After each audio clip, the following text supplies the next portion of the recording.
Amaneciendo el día, me desperté llorando, porque toda la noche soñé que estaba en ti. Aquel amor tan grande que yo no olvidaría. ¿Cuál fue toda la causa de todo mi existir? Pero la mala suerte que todo terminara. Ella se fue para siempre, dormida se quedó. Ahora me encuentro solo, vagando en esta vida, pidiéndole al Supremo que también muera yo.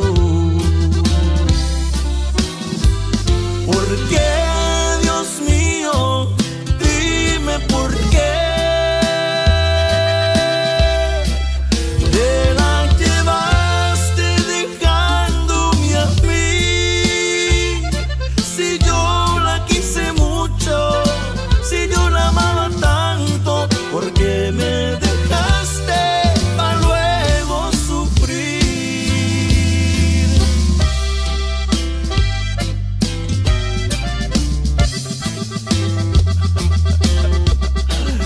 Ay, cómo me duele, Diosito.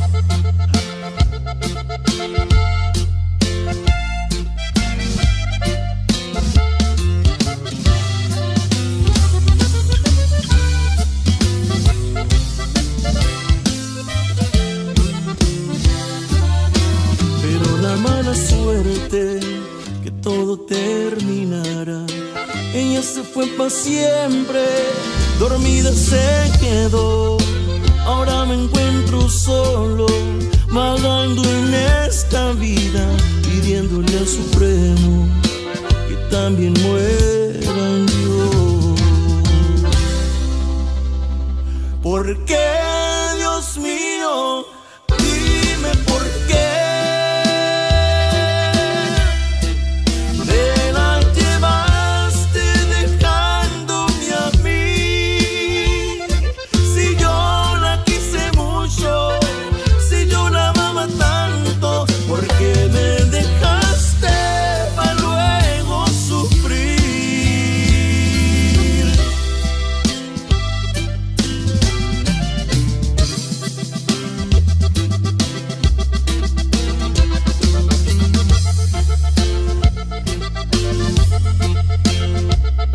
Si yo la quise mucho, si yo la amaba tanto, ¿por qué me dejaste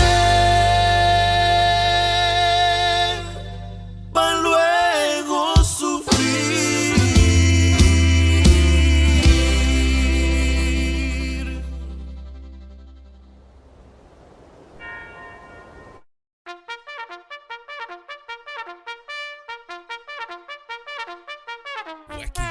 Wacky Wednesday. It's Wacky Wednesday con El Bumper. Unfiltered. The real deal. No pre-planning. No chingaderas. Straight up from the bill. Wacky Wednesday. B-Town's very own. It's Wacky Wednesday con El Bumper. Here's your host, Bumper Gomez. Little fist pumping. Ladies and gentlemen, welcome to a special episode of Bumper's Wacky Wednesday on a Monday.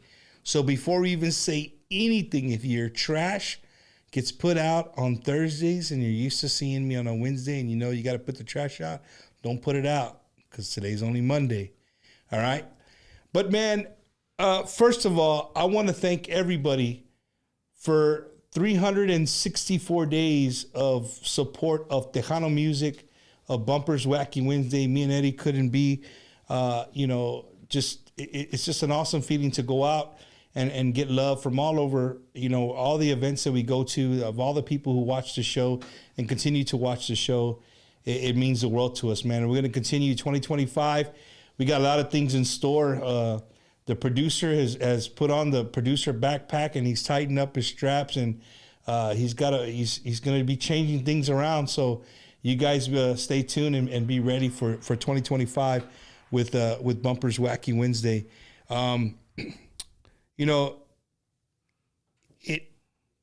It really means a lot to me to end the year with somebody as a guest, right? As a guest, somebody so big in our music industry, man. It's just an honor. It really is. He wasn't here not too long ago. It's been a little bit, but not too far back. But the fact that we called him and said, "Hey, man, we want to do one more show before we call it a year," and he's like, "I'm there," right? Like he's like I'm there, right? So, ladies and gentlemen, we're going to talk about it. But without further ado, my guest this evening, all the way from the Valley of Texas, right? The 956, Mr. Jesse Turner. Thank you, Bumper. Thank you, brother. Siempre es un gusto saludarte. It's always a pleasure to come and say hello to everybody. 2024 went like that. What a year, right? Dude, you don't. How about you? Let me ask you this. Well, I mean, as we've gotten older, do you think that the years go by quicker as we're older? Yeah. When I was in high school, I don't know if I've ever told you this story. I remember that I used to have it's confession time. I'm gonna confess something to you.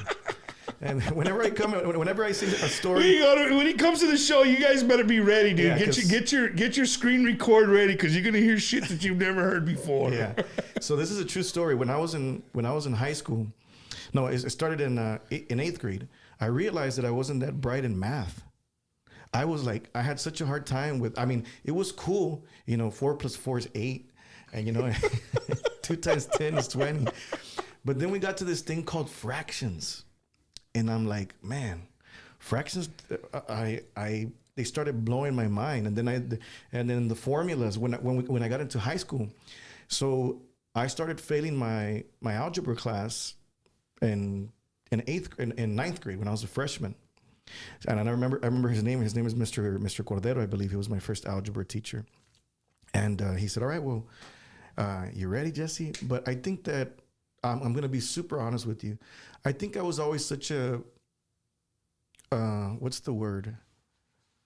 Siempre era raza. I was always such a good kid that he could do nothing but try to really honestly help me and try to help me understand the fractions.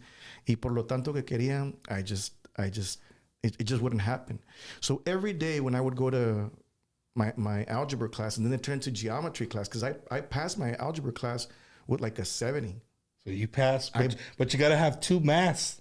Yeah. Right? You got to have 2 maths for algebra and then geometry. When I got to geometry, I was like I was really screwed, in the sense of like, I remember they started talking about the formulas, and to some people it comes so natural. Yeah. And I told people, to me, the accordion and music and producing, that to me comes natural. But when it came to that type of stuff, I was like, okay. Every day it was just conquering me, and I could not learn. It was just like a block. I would get into that block, and today I'm going to learn, and no podía. I just couldn't. So then I would tell myself in the morning, I would get up and have my mom's food, and I'm like, I would have these pep talks in the mirror. Today you're going to learn geometry. Today's the day. Today's the day. Today's the day. Today's the day. Y llegaba, and I would sit down, and I would take out my notepad, and I said, I'm going to pay attention today, and today I'm going to learn. I'm going to learn whatever they teach us in geometry. Mm-hmm. And then the teacher would start, "All right, class," and he would start writing, and you just follow along. And he just started, by about 60 seconds into like a minute into it, I was already doing my own math. I was drawing how many speakers I wanted on the left, how many speakers I wanted on the right. It's sort of geometry, bro. You're drawing rectangles. No. This is a funny story. I was drawing how many lights I wanted. I was drawing all the things that I wanted, the drums, where I wanted them positioned. And then the funny thing is that a guy that was next to me, I looked at him and he's like, and I said, I go, I'm lost. I go, what are you doing? And he was drawing speakers too. Do you remember the dude? Yeah, his name is Artie Tijerina. Not even we became really good friends in high school. And then he told me, hey, you wanna go roadie with me? And I said, roadie with you? Roadie with you where? He goes, yeah, man, I played for, he goes, I roadie for Rubén Vela y su conjunto. And I said, really? I go, yeah, man. And then it was through that era when he came out with the Coco Rayado that I got to tour with him. And I was just a guy that would pick up speakers, connect a few lights. Rubén Vela was not a big production guy. He was just two Melhart lows and two tops per side and a couple can lights. And it was easy stuff for me. So it was just me and him would do everything. And we would get paid like $50. And it was just, to me, it was heaven. And to watch Rubén play, and I would be wanting to learn. It was the best moments of my life, I call it. And then Rabbit, which is the one that plays the drums, he asked me if I wanted to play the drums, because during sound check he would say, "Bueno, chingado, ¿quién puede tocar la batería?" And I'm like, "I'll do it." You know? And I started imitating him to the T. Like I played exactly like Rabbit. Like everything he was doing, I was imitating in my head. And I never wanted to play the accordion, so then I was just imitating him. And then finally, when I sat down on the drums, I played just like him. And everybody has their style, but when I was at that age, I had it down. I had it, and he loved it because I would really hit that drum. And his dad was kind of like Rubén Vela was kind of like the law, right? Like drummers always want to do stuff that doesn't. You want to do a couple of extra rips here and there, or a triplet, what they call it, right? And the minute I would do something, he would turn around and he would go. like, hey, that's not how we do these things around. No, ahí era puro compás y tiempo, discipline, and that's probably the best. That's the best lesson I learned in life when it comes to music, which is discipline. Being a disciplined musician. Every musician, part of being a producer, Bumper, is when I get into the studio, I have a hard time sometimes with musicians because the drummer only hears what he wants to do. The bass player only hears what he wants to do. The bajo player, the guitar player, the keyboard player, they only hear what they want to do, and everybody wants to stand out. And I have to be the guy I know how to play all the instruments, so I tell them, no, hey, just do this part, and you're gonna do this part. Pero why? No, I go. That's where the vocals are they're gonna shine. You gotta let the singer do it. So with that being said, I did go through some of your videos. We've all done, right, the old Signal Adventures and stuff, but. I saw when Ricky came on board. Oh man. And so let me ask you about that. Like, how was that? Because you just said, hey, when you go into the studio, like, hey, you're gonna do. But you have somebody like that who was just. How was that for you? For him to come on board, did he like watch you for a little bit and then try to take over, or was it a collab the whole way? No, look, man. And when he's talking about Ricky, he's talking about Ricky Muñoz. For those of you because he just said Ricky. Oh, my bad. Yeah. So Ricky from Intocable, I think we were one of the first bands he produced in his career, from what I have understood, right? Maybe not, right? But as far as he was taking the credit for it, he was in it. Ricky Muñoz said, yeah, I'll do it. I'll do it. I'll gladly do it. And I really wanted him to be a part of it. So nobody knows this story, but here it goes, right? We were recording here at Keith Harder in San Antonio, Texas. And I remember everybody was running late, and Ricky wasn't. Ricky was inside the studio a whole hour before. And this is the most interesting story. When I walk into the studio, I must have been like 3 minutes late. And I always I always try to be on time. Well, I'm lying. I was trying to be on time this day because I knew he was going to be there. Right. I didn't expect him to be there on time. I expected him to be, typical. Everybody's late. No. He goes, "No están todos? Where's everybody at?" He goes, "Everybody's late." Like, me cagué todo. You started off on the wrong foot already. There's no other way to say it. Me cagué todo. So I went to the brand. I go, get your butt over here. Where are you at? Aquí vamos, ya estamos llegando. So we all finally get there, and then everybody just, all right. And just the vibe, watching them produce was an amazing experience. He produced Que Me Amas. That was the very first. I remember we tried doing it without him because he wasn't involved, because I guess the negotiations weren't done yet. So we tried to do the song on our own. He's like, está bien, pero it could be better. And I'm like, okay. So when we got to Keith Harder, we already knew the song, but he already had something in his head. Like, he already knew how he wanted it played. Right. And I'll never forget that he just blew everybody's mind. He had Joey. We were trying to. He said, "Estamos tratando de ser rockteño, right? You're trying to create something new, so let's make it rockteño." Esa melodía que tiene tu voz me llevó a escribir esta canción. Like we will rock you. They say, "Come on, Joey, give it to me." He loved it. Eres un regalo que me ha dado Dios. And then in the middle of the accordion. Well, I can't tell you who played the accordion, but it was some guy from Zapata, Texas. I think it was the mailman. It was a mailman, un vato que se llama. I don't remember his name. But You being serious or you joking? I can't. Some guy from Zapata, the mailman. Some guy. Okay, Yeah. I got you. Yeah. He got on the accordion. This gentleman got on the accordion and he was like, and I was like, wow, that's hard. So I had to get somebody else to come in to play the accordion for me because I was scared. My heart was pounding, bro. I was. The word is not intimidation. The thing is, like, I just don't want to ruin it. So everybody flowed. Joey did his drums, and then it was Ruben, and it was Richard, and I remember it was like about 5 o'clock, and Ricky Muñoz was on a good high, bro. On a good high. What I mean by that? It was time to eat, and we were all eating, and he's like, no, quiero seguir. He didn't eat till like 10 at night. He didn't eat all day because he was into the music, into the project. He was into it. He was like breathing it. And once I saw that, I had like I've always been a fan. So would you say, Jess, that it's right for you to say that, you know, he's a genius. He's a musical genius. He's a musical genius. And being in the studio with them is a dream come true. And the fact that he's been around, like when they record, they go to these huge, not saying that Signal's never been around big ass studios, but just his work ethic, right? If he brought his work ethic like that, like if he was early, it almost, have you ever seen the movie Heartbreak Ridge? No. So Heartbreak Ridge is an old Clint Eastwood movie, and he's a gunny. He's a Marine gunny, and he goes to this platoon, and the platoon is, they're just a bunch of F ups. Like they're just, right? And here comes this guy, strict, like shows up early, like they would wear whatever they want, and then if they didn't have what he had on, he'd kill him. He'd kill him on a run. So to me, that's how Ricky was. Like he was the guy that showed up. But you know what? He wasn't strict or anything. He was more than anything. He was very passionate about what he wanted, what he heard in his head, his concept of what he wanted for us. And when it came out finished, everything mattered. I sang that song about 5 to 7 times. The whole thing. I did not sing it like in pieces. No, I had to sing all of it in un chingazo. And then I sang the second one, and then I did the third one. But it's all you're singing the same song.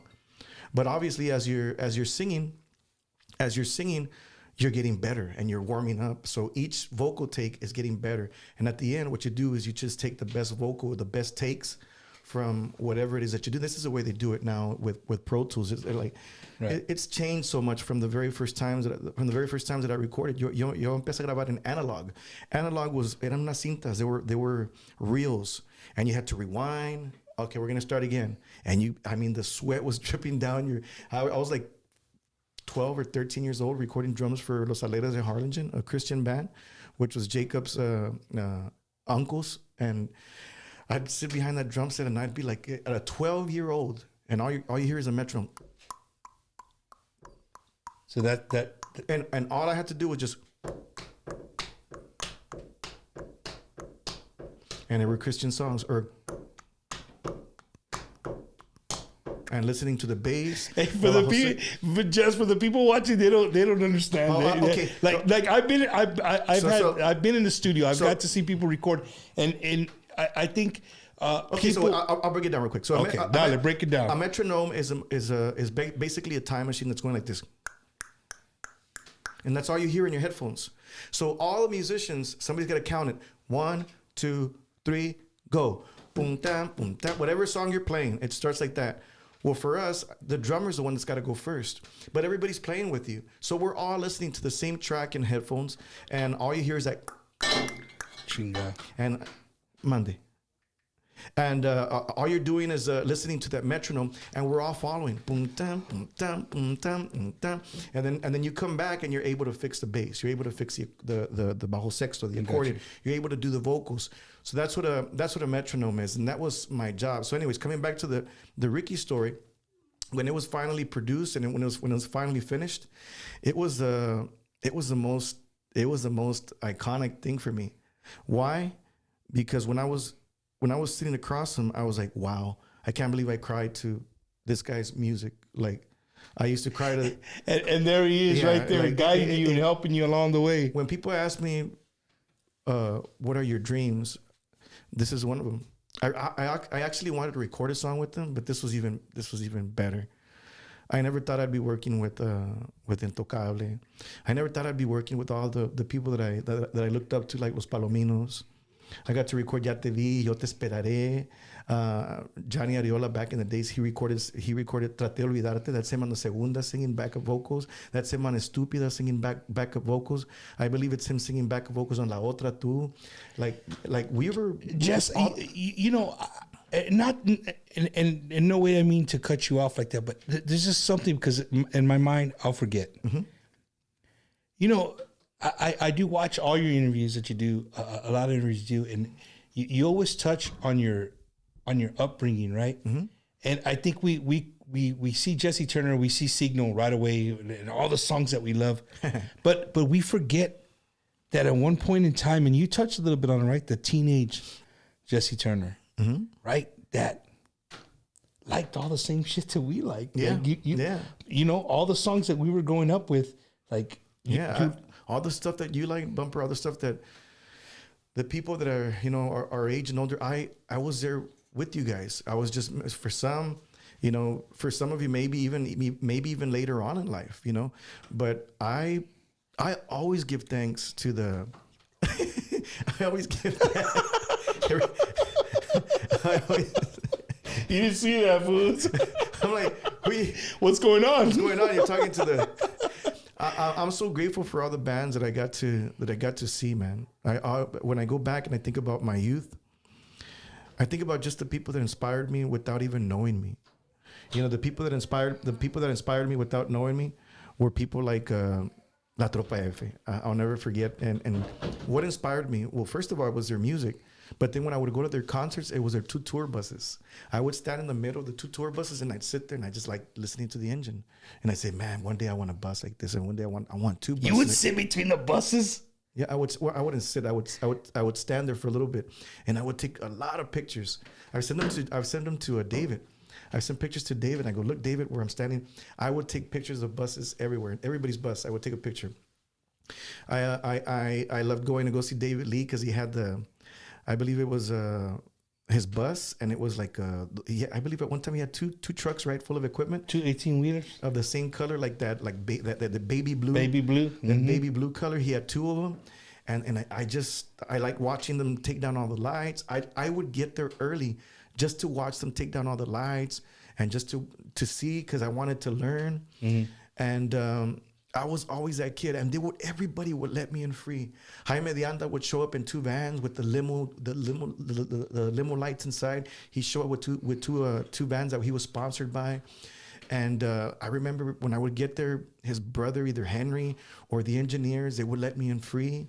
I wasn't even supposed to be in there because you were a minor. I was a minor, but they would let me in. They'd put an extra, just stay here and don't go anywhere. They would never invite me. I didn't even know how to play the accordion.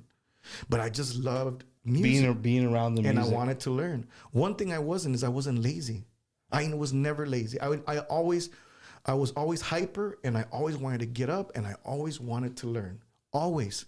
I would always stand in front of the stage, and I'd just be looking, not even so much at the accordion player. It was just whoever the lead vocalist was, and I would watch him put on a show. It didn't matter who it was. I got to see Selena. I got to see... Remember La Fiebre and the show they used to put on? Yeah, I used to see La Fiebre. They used to wear the chalecos with no shirt.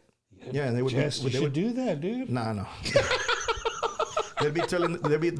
Yeah, those. they would twirl. Alex and what was the other place? You know where I got to see them? I got to see them in Port La Vaca. It's the strangest place, but I got to see them there my very first time. I was like 13. 14. What was a 13-year-old kid doing in Port La Vaca? At that time, I was living there for like about 3 months. I was going to a school called Vanderbilt or Industrial High School. I was going to Industrial High School. I think they're called the Industrial Cobras. And my mom let me, across the street lived a lady, her name was Sofia Torres, and she was like a second mom to me. And her nephew and his wife would come down and visit us. And I always told them, hey, take me with you. So they brought me one day. We were very, very tight. So then during this time, my dad had already passed. And I told my mom, déjame ir a la escuela, déjame ir a la escuela, déjame ir a otra escuela just for a little bit. I begged her. And you went. I was that outgoing. Okay, I got another confession. Oh my God. I wanted to be the Fresh Prince at a new school, and I wanted like a new start. Right, so I went to another school, and I was the clown. I was the clown in that school. Y había puras güeras. Dang. Yeah, and here comes this Valley kid, right? Here comes this Valley kid, and I was like the kid with the purple pants, and the kid with the black and purple patches, and the Mickey Mouse caps, and everything that Will Smith was doing. I wanted to be. We all did. I mean, we all did, man. But I literally went to another school, and it was just. I don't know, man. The things that motivate the young generation, right? And I was there for a little bit. So when we would go to dances, we would go see La Fiebre. What other band did I get to see? Man, I don't remember. I just remember La Fiebre. La Fiebre must have been one of the only bands I got to see. Emilio was probably the second one. Emilio Navaira. And then? Pues, man, I went back home. I missed my mom. I said, Mom, ya me voy para atrás. I told my mom I was going back. So, yeah, man. So, look, whenever, I always say this, whenever people buy a ticket to go see Signo, not only do you buy, a ticket just to go see Signo, you're buying a ticket to all of the things that we've done since we started our career. It starts to, when you're buying a ticket to go see Signo, when you're going to go to one of our shows, you're buying everything that came along, not just with my story, but 5 other guys that have their story, with the light guy, with the sound guy, with all of our guys. They all have their own stories. Yeah. And we all create this one giant identity, which is Signo. And we try to put on always the best show. Sometimes it's hard. Sometimes we go through things. Sometimes my vocals aren't at 100%. Sometimes there's things going in internally, but we still always try to. It's like when we get on stage, it's like we try to leave it all there. So since we're in the what do you call it, of confessions, right? So we're talking about confessions. I got a confession to make to you. All right, Beeville, Texas. No. It's good. No. You didn't look at me. I looked behind you and I said Beeville, Texas. So here's my confession. I know that Signo is one of the. I mean, I could be wrong. Maybe they just don't publicize it like you guys do. But before you start your yearly tour, for the people watching, these dudes take their shit seriously. Like, they block off 2 weeks, if not more, and they go through their show, their lighting, their sets, like everything. Like you know what I mean? You're not just showing up, hey, put this up, right? No. You have a show. Now, 2024. For me, as a fan of Signo, my favorite tour, I already know what you're gonna say, was the ones, to me, and people are gonna talk. They're gonna talk smack. It's okay. I didn't realize I had my glasses, dog. Why don't you tell me, man? La otra tú. In case you wanted to play la otra tú. Lo que pasa es que ya no puedo ver. That's right. That guy from la otra tú's here. Chinga. They tell me I have the glasses on my head, bro. Oh my God. Okay, go on. I'm sorry. So, the concert that me and my wife both agree that we absolutely love was when you guys took it. Never had I seen a Tejano band go through scenes, right? And if you were a big time Signal fan, you knew. It's like you took us through a part of our life, right? Like the last 20 years of our life, where we came across, and we saw Signal in the beginning, in the middle, right? Yeah. You took us through this. You took us through musical journey, bro. But not only, like, you can do that. You can do that with music. Like you can absolutely do that with music. But you did it with the outfit changes. Jesse Turner even had a freaking cowboy hat on. Yeah. You know what I'm saying? So I love that, dude. Like to me, that was worth every single penny that we paid for a ticket for that show. I'm not saying that the 2024 is that, right? I thought you were gonna tell me que the Cásate Conmigo tour. No. Come on, that's already that's in the past. It's in the past. So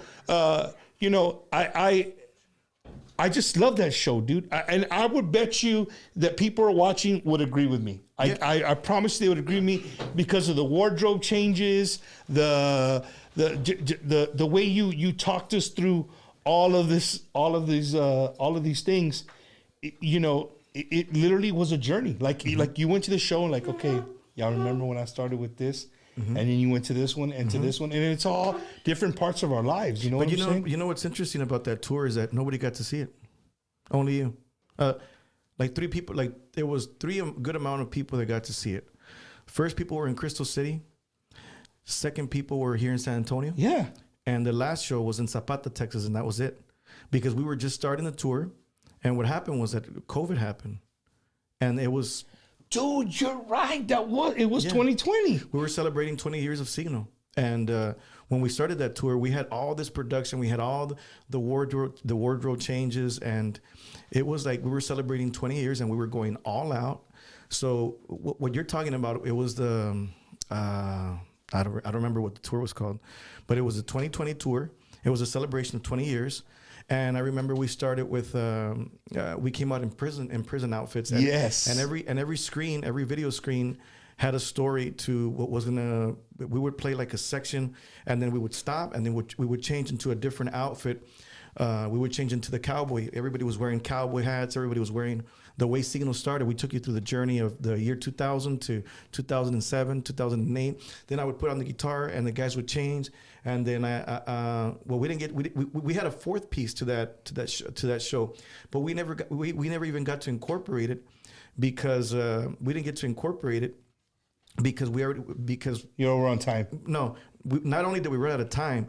We didn't get to incorporate it because we didn't get to do more rehearsals. We were supposed to do more rehearsals because we were supposed to also be dressing up in ties with the suits and play a certain amount of songs and then come out and play in Roqueño, which we did. And that's a show you got to see, but not very many people got to see that show. Oh, let's see. Well, then my bad. So, Jesse, that was 2020. Tomorrow at midnight, it's 2025. Yeah. That's right. 25 years of Signal. So yeah, I know you still got the orange suits because I just saw the TikTok where you posted with homeboy from the Valley that his wife's always giving him a hard time. So I know you still got the orange suits. No, it's. I mean, pues, you might as well take the cat out of the bag, right? Because that's what we're doing next year. We're celebrating 25 years of Signal. That's exactly what we're going to be doing. It. I tell people, you know what? I don't know.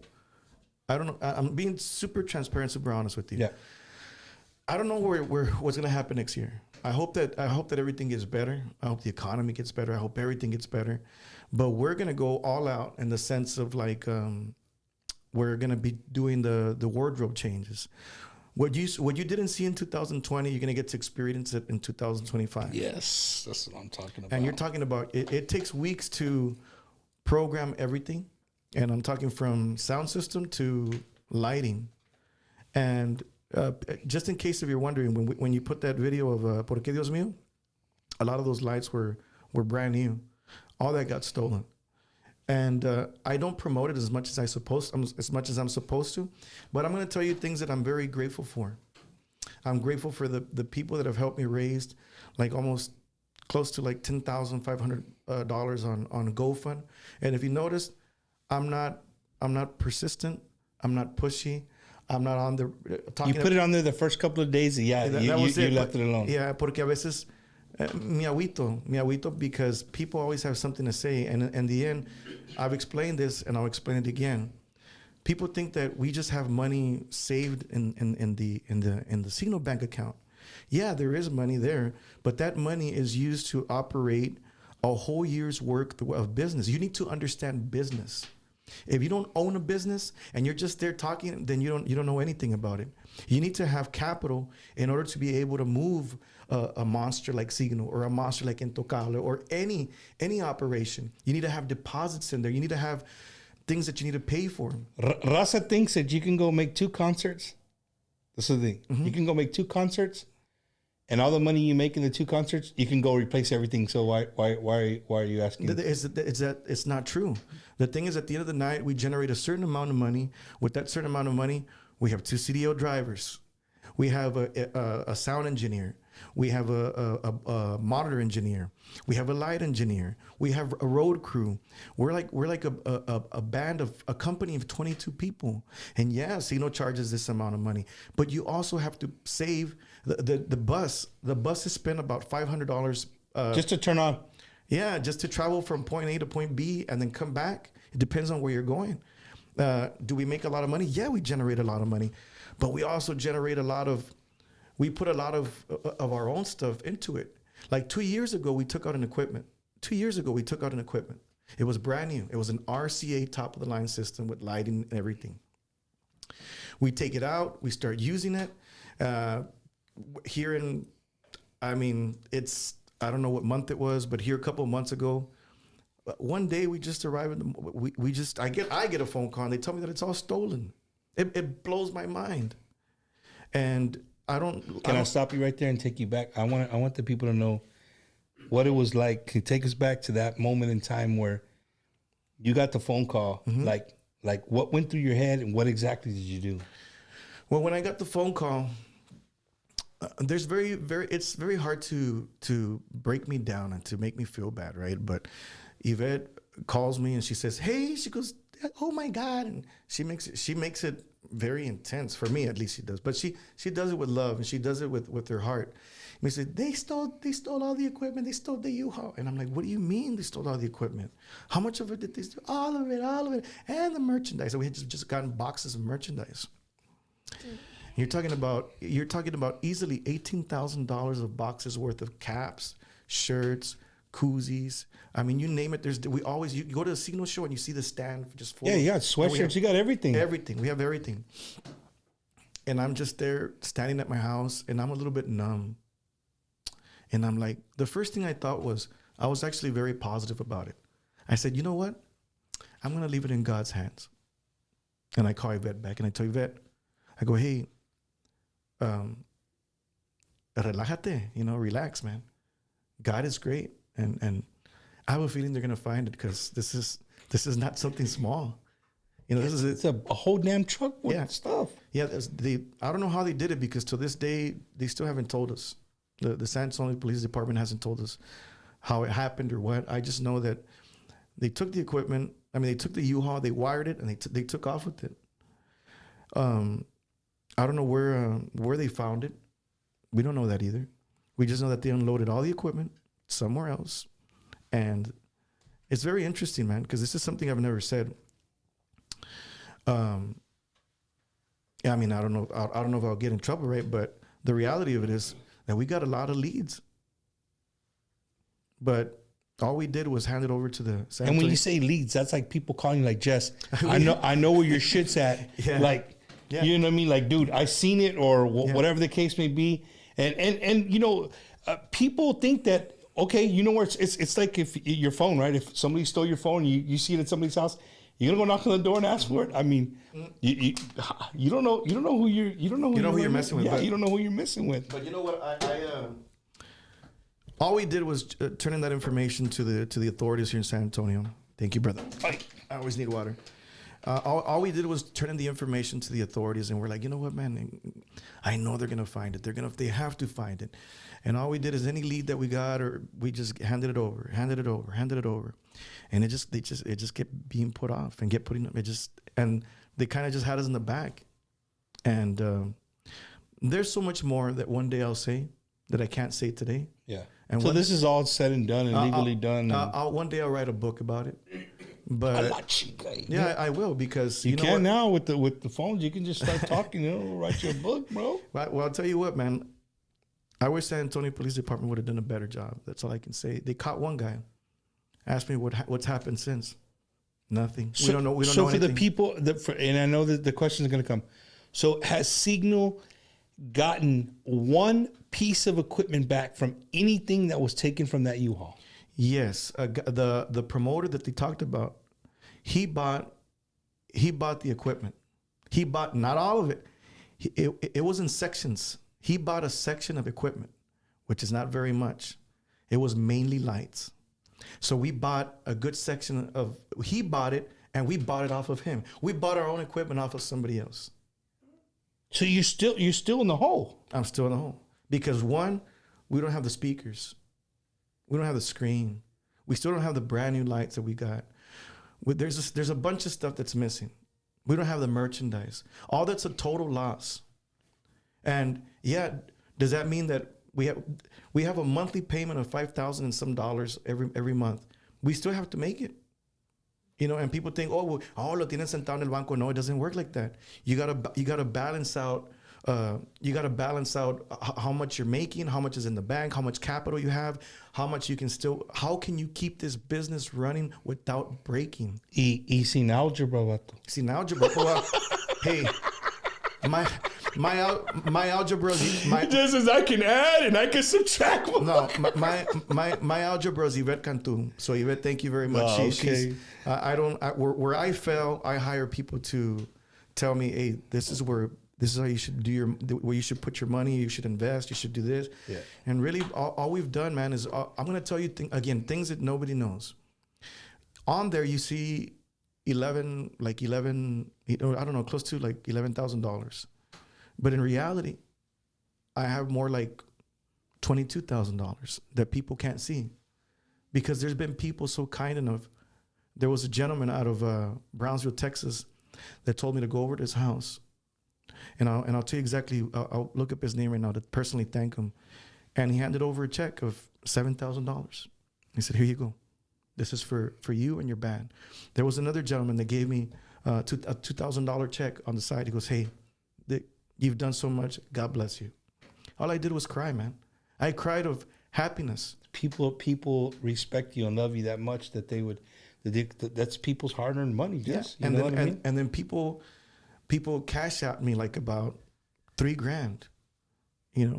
Does that cover $180,000 worth of equipment? No, but it does. But it does soften up the blow for us to be able to talk to the bank and say, hey, here's X amount of money. We need to take out a new equipment. Is there insurance, Jess, or no? Well, here's the thing. People were asking about the insurance. When we were playing in Florida, the blue bus broke down. So all the road crew, they travel in the bus that carries all the important stuff. Okay.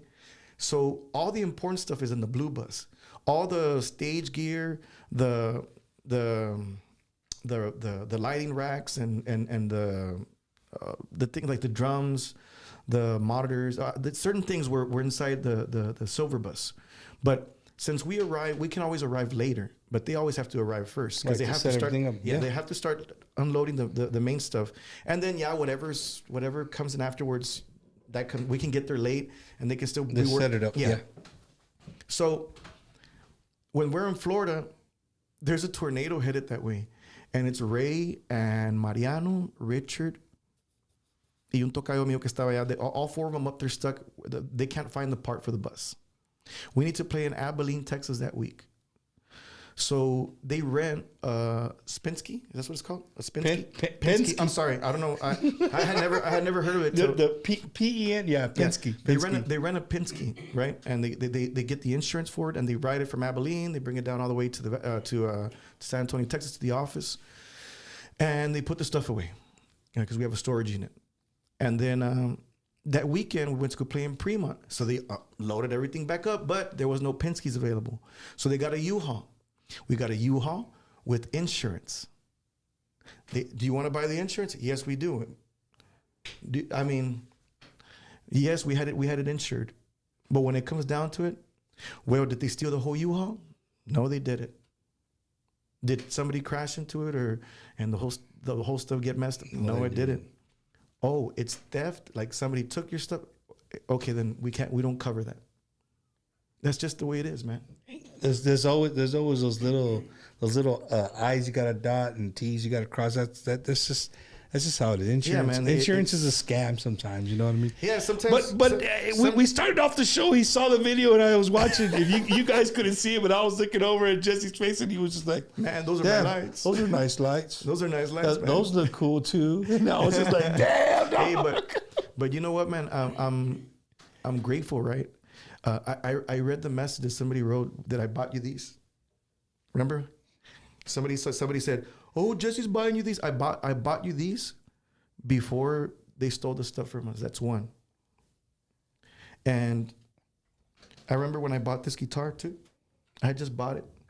I bought it because mine had broken, and I was donating my time for a gentleman that was a constable out of Brownsville, Texas. And I had no guitar to play on because mine had broken. Mm-hmm. So I had to buy this one before my equipment got stolen. Then I sing for the constable, and everybody was there. DPS, immigration. Everybody and their mothers was there. And I do it from my heart. I do everything from my heart. I sang in Kennedy, Texas. I sang it from my heart. So people know my heart, and people know my intentions. Like something you haven't seen. Like I don't know, man. Sometimes I get scared about posting certain things. But a while back, maybe about the first week of January, Elida had asked me if I would go sing for I don't know if it was, please forgive me. I hope if anybody's watching, don't take it wrong. It was either special needs or people that were handicapped, or I think it was both. It might have been both. And it was from children all the way to adults. And they had the Casey Hall in Mercedes filled. And I'm like, and Eddie that tells me, "Hey, do you want to go donate some of your time and go sing for them?" And I'm like, "Because they're not gonna know who I am, you know." And I don't mean it in a disrespectful way. I'm just you just thought that they're not gonna know who. Yeah, Jesse Turner is. I'll go, but they're not gonna know who I am. And literally, the minute we walk in, it's like everybody starts clapping, yay! And they all start. They're in the wheelchairs and they're clapping. And me and Elida, I'm like, it's such a heartwarming feeling for me. And these are things that people don't get to see. I don't ask for anything. I told them, you don't need to give me anything. Yeah, I don't want anything. I don't expect anything. I even promised them, I said, I had such a good time that I'm going to try to get my guys to go for free next year, which is 2025. And come back and do it again. I mean, they were all singing Mama. They were all singing, ya no me importa. When I was singing Mama, I was thanking the moms for taking care of children, because I know it's hard to take care of disabled children or children with special needs. Yeah. It's hard. Yeah. It's hard. I look at my son today. My son's a special needs, an adult now. He needs 24 hours care. So I know, but I knew this even before my son.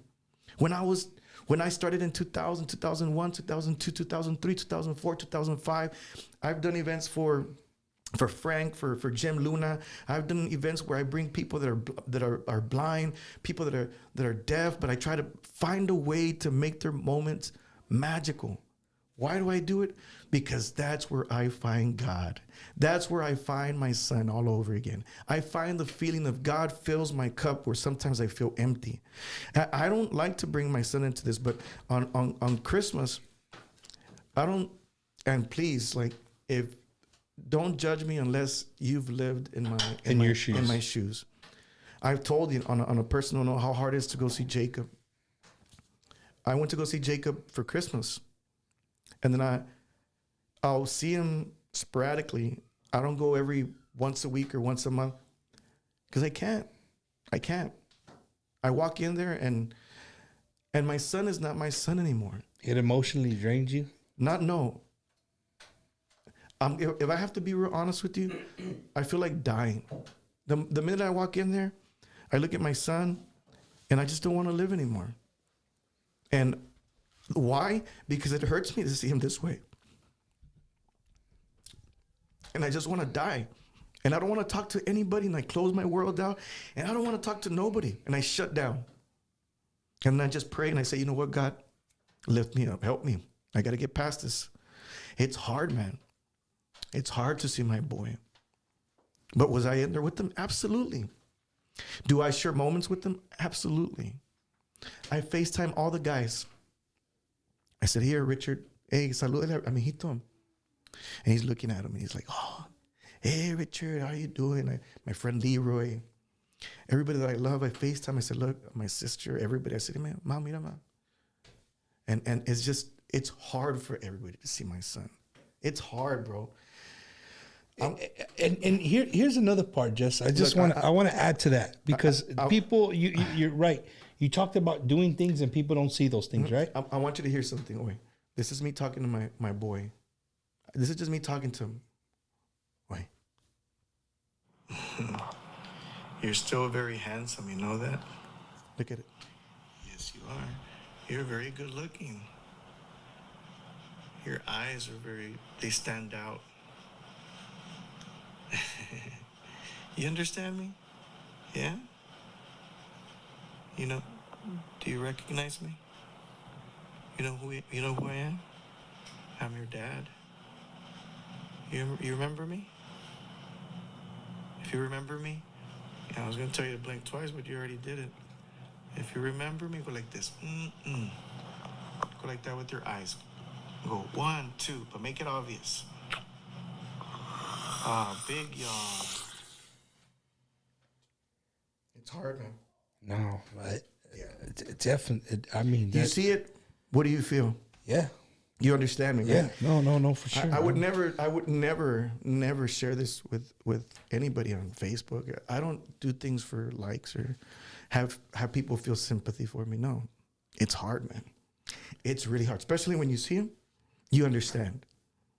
That's why I tell you, hey, you have your family, you have your boys, you have your family. Treasure what you have. I still have my son. He's still alive and he's still good. But everything's changed for him. It's going to be 9 years since his accident. Do I want to talk about this? No. But it always comes up. It's part of who you are now, Jess. It is. You know what? Sometimes talking about it is therapy. Sometimes people are going through the same things and people need to hear this message. What does my boy want from me? My boy wants me to get up and keep fighting. He wants me to live another day and not to live in depression. Imagine if I was depressed every single day. I was in there. I was in there and you hear me talking, but you don't hear me cry. Because I try to just stay as positive as I can. At least while you're there. Yeah. You know what I mean? At least while you're there. But I'll go into the restroom and I'll break down. I don't think I have any videos where do I? Well, you look, I want to say this, like, wait, this is me singing to him. Feliz Navidad,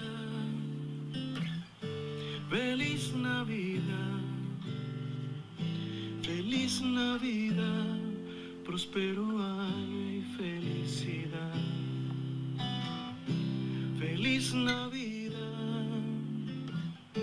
Feliz Navidad, Feliz Navidad, próspero año y felicidad. I'll sing to him. And I don't know, I like to believe that God lets him hear. Yeah. I like to believe that he allows him to smile and he'll give me like a couple of blinks and a smile and I'll take it. I'll take it. Anything you give me, I'll take it. And I try to go through life giving. So that's why that like when you were talking about, I want to give people the best experience. Like, are we going to be able to take new equipment out? Absolutely. Are we going to be able to take new lighting out? Absolutely. Is it going to bring me down and not let me? Is it going to affect the people's comment or the people that have something to say about me? Does it affect me? No. Sometimes it makes me a little bit sad that, nuestra propia raza siempre tiene algo que decir. It's always our own peeps. Siempre tiene algo que decir, pero siempre son gentes que I like to call them the text warriors, right? Yeah. But again, that tour will be available next year. We'll be celebrating 25 years, and it's a big production. It's a lot of work. But we're at the point where we're about to finish our tour of this 2024. And it means so much to me. It's been a very long time that we go to Beeville, Texas. But we're going to be there finishing the year tomorrow. I can't wait. Every time we go to Beeville, people just show up. Tomorrow we'll be bringing in the new year with all the people from Beeville, Texas, and all the surrounding areas. So I'd like to invite anybody that's watching this to tomorrow's show. It's going to be at the B Expo. B County Expo Center. B County Expo So todos Center. en Mathis, Refugio, Goliad, George West, you know that Three pla- Rivers, Kennedy, Carn City, Tilden, Skidmore, I could keep going, No, bro. do you know that place pretty well? The Expo Center? Beeville. What did I say? Wow. Do I know that place pretty well? Are you from there? Oh yeah, you are. No, I just stole the sign.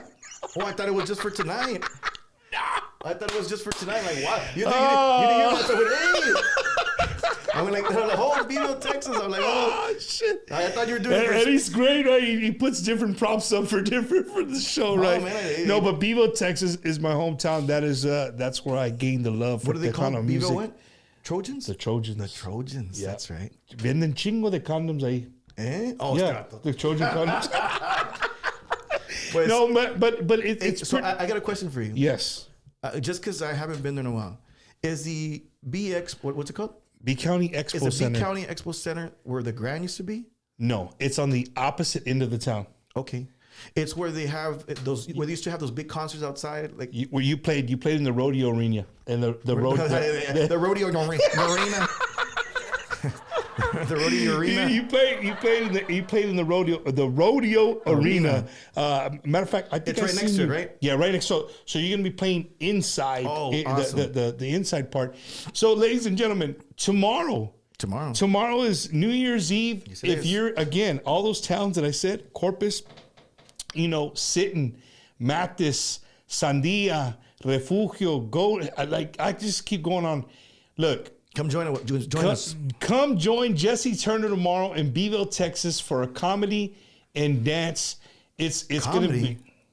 What do you mean comedy? Well, I'm not going to be there because I'm not we won't mention Jim Luna, but since he's here in the audience, but I'm not a comedian, right? But you're going to have Happy the Clown, the dude. I've been following Happy since I the love Happy. morning shows at KCB way back in the day. Man, I remember the first time Happy was in the Valley. Like I probably was there when he did his first show. Wow, man, that'll be interesting. So He's so since funny. Jim Luna is here, and I don't know if he knows this, but I was going over an old interview, and Jesse Turner, like, dude, Jim, you could have saved some bucks. You could have. You know what Jesse Turner was before he was an accordionist, drum, and vocalist? He was a magician. I knew everything he was You're doing. loud, being serious. He was a magician, so you could have used him. He would have just changed outfits, beat your top hat. Nah, but you can't do it like Happy, man. Happy has his. Mate. His jokes, right? He uses those balloons to do other jokes. I'm like, man, I know how to do a giraffe, but not like that. Yeah. Un saludos to Happy the Clown. But tomorrow evening, it's going to be one of a kind. I mean, where else can you start off with your stomach hurting? And then, when you're full of laughs. But we're not the only ones that are going to be there. It's going to be the Conjunto Cats. A very young and up and coming Conjunto band. Man, I reached out to, I believe it's Zeke. Yeah, Zeke. I was telling him, man, I love what you guys are doing. Keep it up. And I'm always in contact with them. You get to see him tomorrow. I get to see him tomorrow for the first time. I haven't seen him live. One of the hardest working bands in the industry right now. I can honestly say that.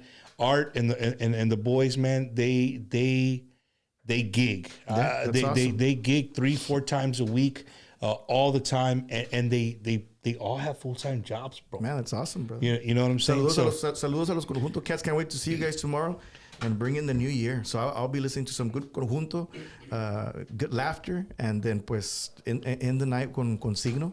So make sure that you join us. Get your tickets at where? At Q, can you put up the qnp.eventmania.com. That's qnpeventmania.com, right? Jim Luna's always putting on amazing events all throughout the coastal bend, and that's not even his home. I never get. Where's he from? I don't understand. The vato is de Angleton, ahí por Houston, ahí por ahí somewhere, but the vato's in Rockport, and Beeville, and Kingsville, and I'm like, was Jim's Texas wide. Jim, have you ever done something in San Antonio? Never. Oh. I don't do big cities, man. No, he does. He does real good. I do. He does Baytown. He's the neighbor. Baytown, Angleton, Pearland. You know, one of the things about that, man, is that. Hold on, Mike. We're gonna mic you up, Jim. No, don't. Yeah. No, don't, man. It's I'll tell you why, man. Is it Mike? Yeah. I'll tell you why, because one of the reasons that I don't do I don't have a competition when I go to secondary markets. There you go. That's what I do. I learned years ago that if you stay in a secondary market, there's no movie theaters, there's no football game, there's no theaters or arenas. Mm-hmm. Right. Yo lo que hago is like I'm the circo coming to town. Oh yeah. You were talking a while ago, Jesse, about 2020. Mm-hmm. That was one of the shows that we had to cancel in Rockport, Texas. Yeah. Because in Rockport, that was the year that we had to cancel that event. Yeah. But that's what I do. That's why I do Angleton and Freeport and all those Texas. Alice, Texas. No, Jim. I've been working with Jim too, just for probably about 2 years. I've gotten to know Jim very well. Good friend of mine. We help each other out. He's good people, whenever man. we can. When he called and told me, he's like, "Hey, do Signal's closing down in Beeville?" I'm like, "Ching out, Beeville's that's my hometown, man.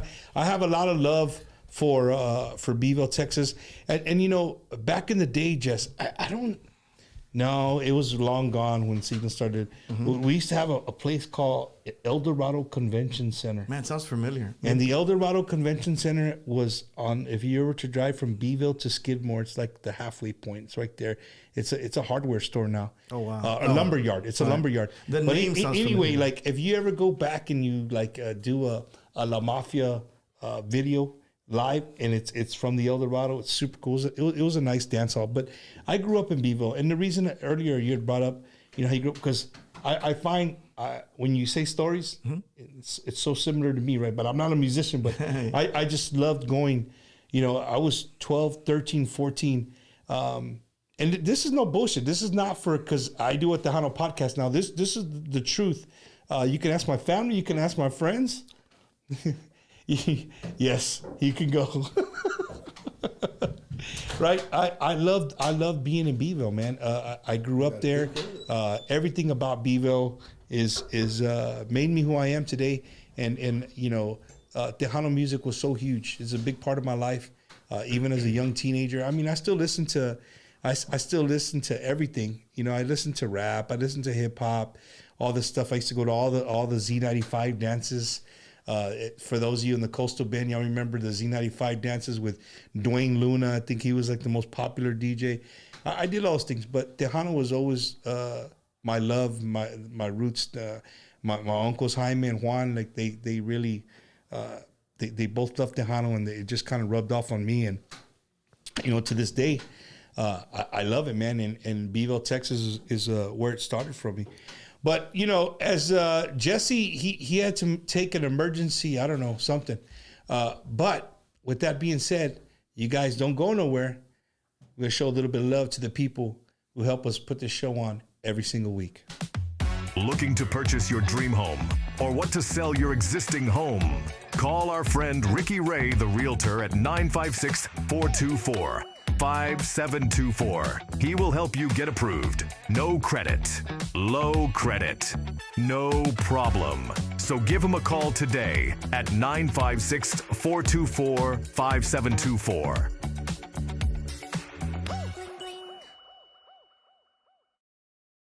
Hey guys, it's Leo Correa with Grupo La Calma and Internet and Marketing Manager here at Ron Hoover RV and Marine Center in Odessa, Texas. Our General Manager, Mr. Anthony Patterson, a huge fan of Tejano music. So we are proud to announce that we are proud sponsors of the Bumpers Wacky Wednesday. Every Wednesday, guys, if you know anyone, family member, friends that is in the market right now, make sure you come by and visit us here at Ron Hoover RV and Marine Center in Odessa, Texas. You can visit us online, www.ronhoover.com. If you're in the market for a fifth wheel, we have both C classes, A classes. We have travel trailers, everything that you need to make memories with your family. Come by over here. We're located at 1529 East 2nd Street. 1529 East 2nd Street here in Odessa, Texas, or give me a call. Our cell phone number is 210-906-3796. We're here for you guys, and come by and see why everyone's talking about Ron Hoover of Odessa, Texas, your West Texas. Yes, guys. Vámonos. Are you a disabled veteran unsure if you're receiving all the benefits you deserve?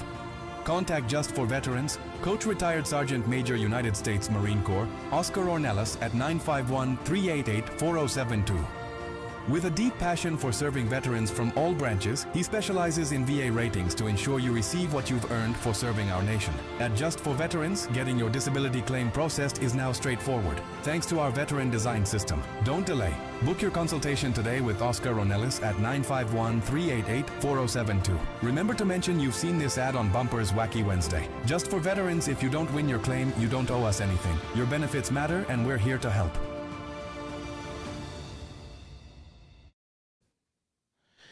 And ladies and gentlemen, don't forget our main sponsor of Bumpers Wacky Wednesday, my good friend, Mr. Andrew Toscano. So if you're an injury, if you've been injured in an accident, 18-wheeler accident, a POV accident, POV, like everybody's military, your privately owned vehicle, you've been injured in any kind of, vehicle, hit up my boy, Andrew Toscano, 210-732-6091. That's 210-732-6091.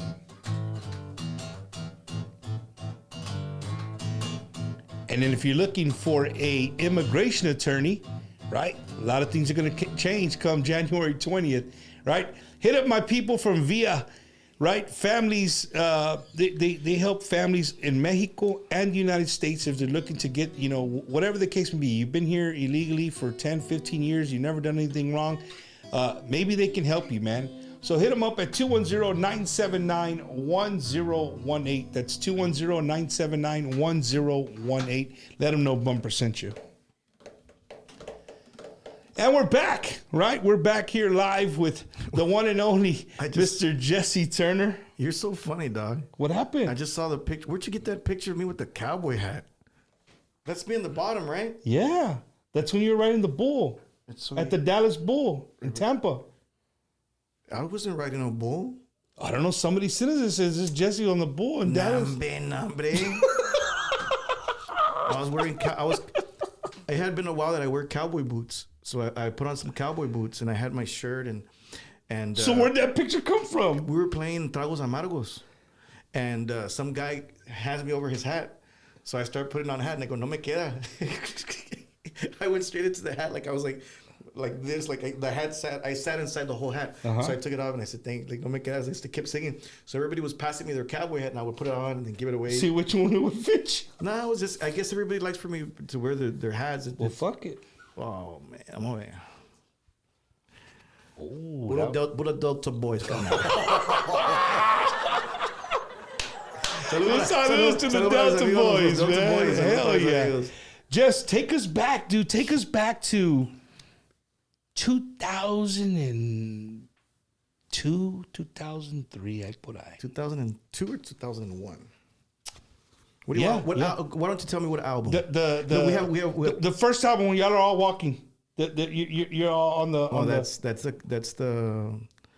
That's the That's Amor y Dolor album. That's the song. That's the one with Mejor Dímelo. You want Mejor Dímelo, or you want the Pero Háblame y Está Lloviendo? Está Lloviendo. That's the song.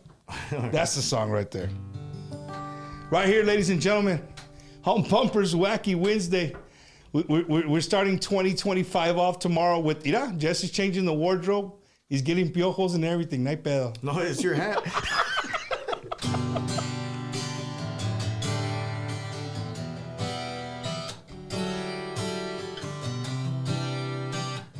No tengo dinero, pero te ofrezco mi amor. Píntame como quieras y yo soy como soy. Yo solo soy un pobre, pero rico en amor.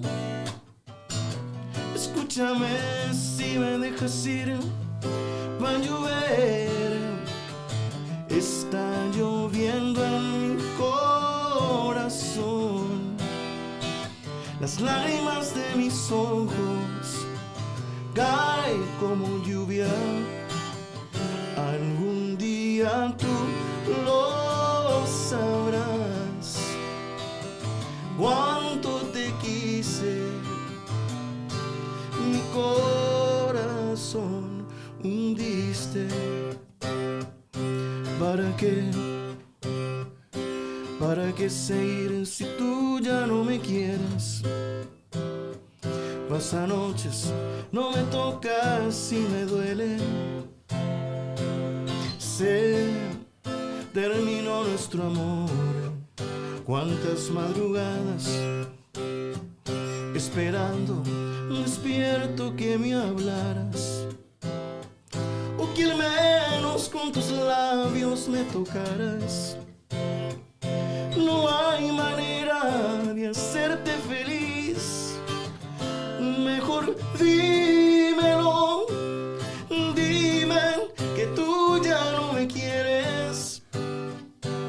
Dímelo, que estás cansada de mi amor, que te molesto el corazón. Mejor dímelo, porque sé que no quieres seguir conmigo. Dímelo, porque yo no te lo puedo decir. Mejor dímelo.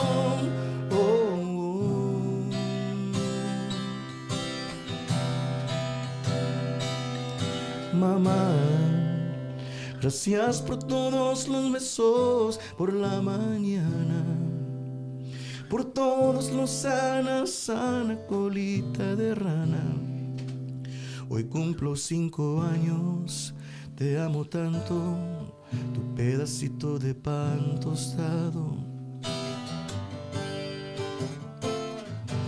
Mamá, hoy me di cuenta que el amor se convierte en dolor. Y aunque ella no me quiera, tú me vas a querer. Hoy cumplo 15 años, te amo tanto, gracias por ser mi amiga.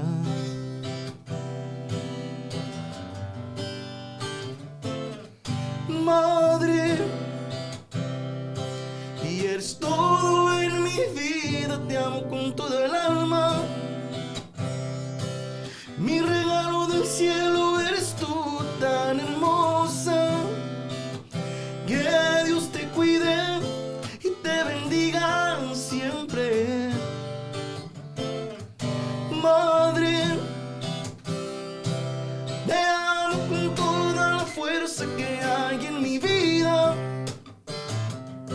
Mi razón para luchar todos los días. Desde lo más profundo de mi corazón, gracias. Tu pedacito de pan tostado.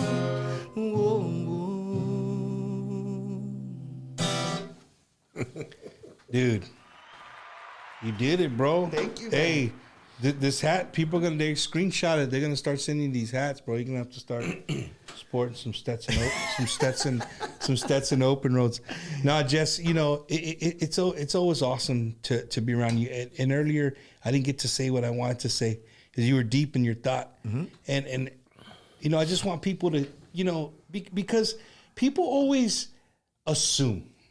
People assume that people are a certain way. And it's easy. Being an entertainer, dude, it's just the easiest way. Being a promoter, Jim Luna's here. I mean, you look at a promoter, el vato tiene feria. Like you know, they don't realize it's a business, right? Yeah, like, págame. Everybody, you know, everybody has. But where I was going, Jess, was, you know, it wasn't too long ago, and you would never see it on the show. I just, as Jesse said, you know, when you got to do what you got to do, you step on and do what you're supposed to do. And, you know, I do the show every single Wednesday, but, you know, that you're here and it clicked something in my head. You know, there's a time, maybe, I don't know, the last like 2.5 months, I've been going through just hard moments in life. You know what I mean? Hard moments in life. And you know what's really cool is that I could pick up my phone. I call Jesse Turner, and he answers the phone. He was busy. I could tell he was busy. But the minute I told him what was going on, he's like, "Hey, let's what's going on? Like let's talk." I remember. And so, you know, I think people don't see that side of you. Right. I mean, it's easy for somebody to say that, you know, like what you've gone through. But I'm speaking as a friend, like you have that personal side to yourself as well. Right. Any time that I've ever seen you since the moment, it's like I've known him my whole life. Like I've seen him all over the United States. I ran in Jess and it's Jose Bump. What's going on? Like, you know what I mean? Like it's just like I just saw him yesterday. But I wanted to thank you for that. Yeah, you're right. welcome, I wanted man. to thank you for that conversation because of that conversation. You know, there's a conversation between me and you, but it really opened my eyes. Like, hey, he's absolutely right. Like, you're absolutely right. In my situation, like, hey, you know, and people just, the thing is just as people think that you're a Marine and, you know, you do, and people don't realize, like, yeah, I'm smiling, I'm happy, but it's just like you get up and sing, but you don't know when he gets off the stage, like he could have just been going through a breakup right before. And then you got to go on stage and smile and be this person that people paid money for. People don't pay money for the show, but you know, I got to come on here and do what I do. It's tough, man. It is. It's really hard, man. It really is, man. And the thing is, I always tell my close friends that I'm a walking therapist. I'm a walking therapist because I give good advice, and I've said it in countless interviews that one thing that my mom wanted me to do was to be a pastor. But you know, I had my own battles of like what's right and what's wrong, and therefore I had to look for God on my own. You know, I had to like really take a deeper dive, and I said, you know what, God has given me my life to do this and to sing, and with it, I also bring who God is and what He can do for us. And this is a conversation that me and you had. And I'm able to see things because I'm able to see things a little bit clear, sometimes with the clear mind, because I've been through a lot. Even though it doesn't seem like it, I've been through a lot. I think we've all been through a lot. And I think people like you, people like myself, were able to give, because you've given me advice, right? When I least expected it, when I needed advice with my son, with Michael, he's in the Marines. I mean, you did the same for me. So it's only right for me to listen to your problems and be an honest and true friend. And this is the way I won people over in the industry. Back in the days, when I was bringing out my albums, I would get in my car and drive all the way to Lubbock, all the way to Houston. I would drive all the way to San Antonio. I would drive all the way to Dallas in my car, and I'd be doing promotion, and I'd be calling the promoters, the program directors, and I'd be telling them, hey, happy birthday. Hey, Merry Christmas. Hey, Happy New Year, which is something that we also have, and a lot of us have. And this is something that we're such a small circle that we always need to help one another, right? And my thing is about you know, you never know what a person's going through unless you ask them, wait a second, how's your day going, right? I always want to talk about my things, right? Yeah. But in this case, you don't need to thank me, brother. Nosotros somos hermanos en Dios. Like we're brothers in this life, and we have to be there for another. Just like a Marine, you know, we have to be there for the Marines. Have to be there for each other. But in the same token, like all of us here, like even when I speak to Jim, sometimes he'll tell me, "Man, I can't. You're such a good person, man. You do so much good." And he always gives me my flowers, right? And I thank you for that, Jim. You've been one of the very few people that actually calls the phone and tells me, "Man, I saw that video that you put, man. It really motivated." And then I'm like, "Thanks, man." You know, one thing about me, sometimes people think that I'm stuck up. They think that I'm arrogant, and because of that, I don't leave my house. I stay home, bro. I don't like to go anywhere because you know what? Well, the only time I see you out, you were lucky. No, yeah. Somewhere to go eat or something. Ya no. Ya está casado. Ese señor ya se casó. I mean, lucky querido. I saw that we went for breakfast like maybe about a month ago. But what was I saying? I'm that guy. I'm worse, bro. That's why sometimes people I was about to tell you something important. You cut somebody off, say, bro, because if I don't do it, I'll forget what I wanted to ask. What was I saying? Eddie, Jim. Oh yeah, but it was after Jim. It was after Jim. There's nothing after me, man. Oh yeah.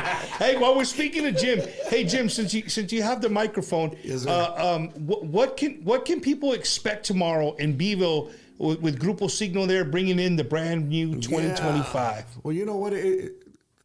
First of all, thank you. Te lo agradezco que me das la oportunidad, right? But you know, this is rare for me too because I rarely make dances anymore. I do concerts all the time. Mm-hmm. So this one, it's going to be really cool, man. It's a beautiful hall. It seats about 1,500 people, I think. Jesse's going to put about 16, 17. I thought in Fire Marshal. Hey, we're going to put them outside in the back if we have to, man. Discount rate outside. But no, look, the gates open or the doors, I should say, open at 6 o'clock. You can bring any kind of hors d'oeuvres you want. You can bring party favor. We'll have party favors, and then we're going to have champagne to bring in the new year with everybody. But it's even on the VIP tickets that we're selling. It's first come, first serve on the tables. They are as the amenities always have with a VIP. You get the private seating, the private restroom, the private waitress, the bar, and the general admission. They're also first come, first serve. But those are kind of segregated away. But that's what it is.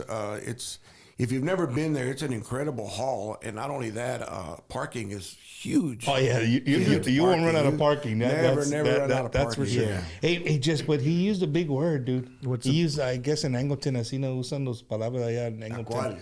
Hors d'oeuvres. What would you consider an hors d'oeuvre? Hors d'oeuvre? No sé.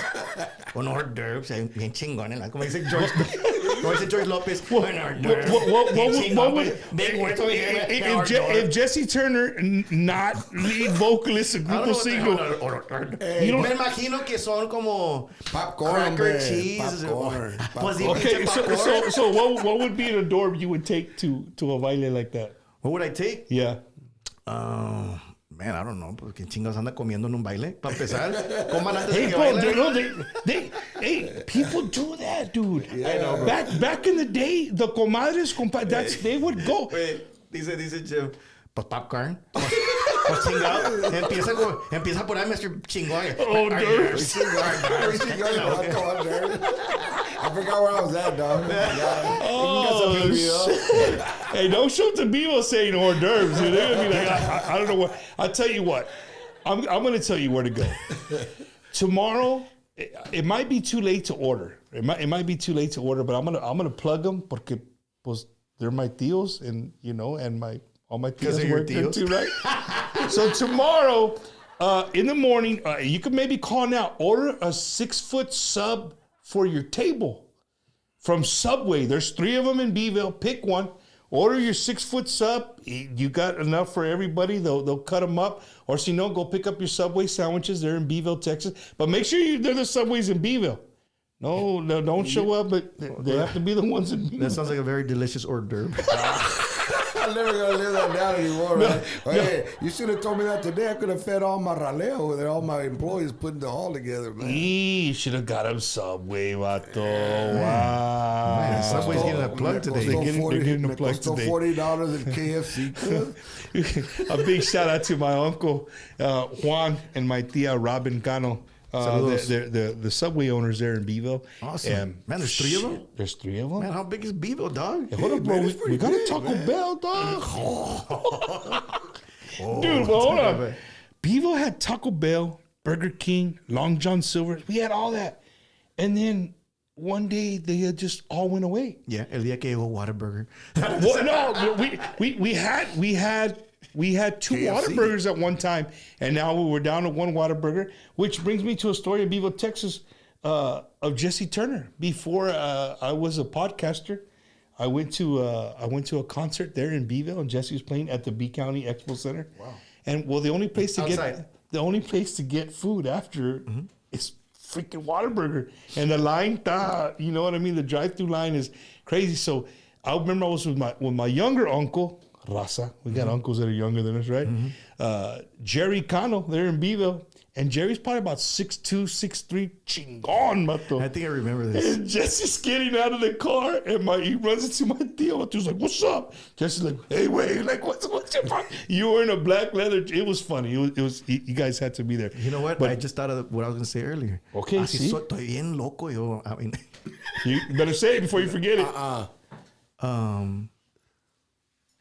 I was talking about, which you guys weren't paying attention, because if you were, you would have known what I was saying. I was saying that people think that I'm arrogant. There you go. And I'm stuck up. And they think that sometimes I'm conceited. But it's not that. I was saying that I don't like to leave my house.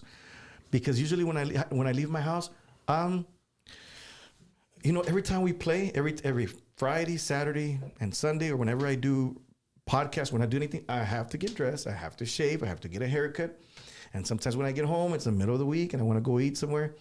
Me da tanta flojera to be blow drying my hair like this and making sure, because everywhere I go, I don't mean it in a bad way, people want to take pictures. So I kind of like voy bien calladito, and I'll enter a place and I'll get a corner and I'll hide. And I'll hide not because I don't want to take a picture. Es me da pena because I didn't brush my teeth. I didn't brush my teeth. I didn't do my hair. Jesse's gonna get the barbacoa taco, dog. That's I'm wearing a Snoopy shirt, and it's just like, man, I don't know, man. Like, I get it. Like, I don't think I'm anybody super famous. I just think I love it. I appreciate everybody, but I just really think I always tell people, if you treat me like a famous, I might act like I'm famous. Because I don't like that, the whole escandaloso thing, no. But if you treat me like a friend, I'll definitely treat you like one. And I'll always take the picture. If you always ask me, there'll never be a moment where I say no. There's been times when people will come and they'll be like, "Can I take a picture?" I said no. And their eyes open like this big. like, damn, what an asshole. And then I go, "I'm just kidding with you. I'm just messing with you. I'm just messing with you."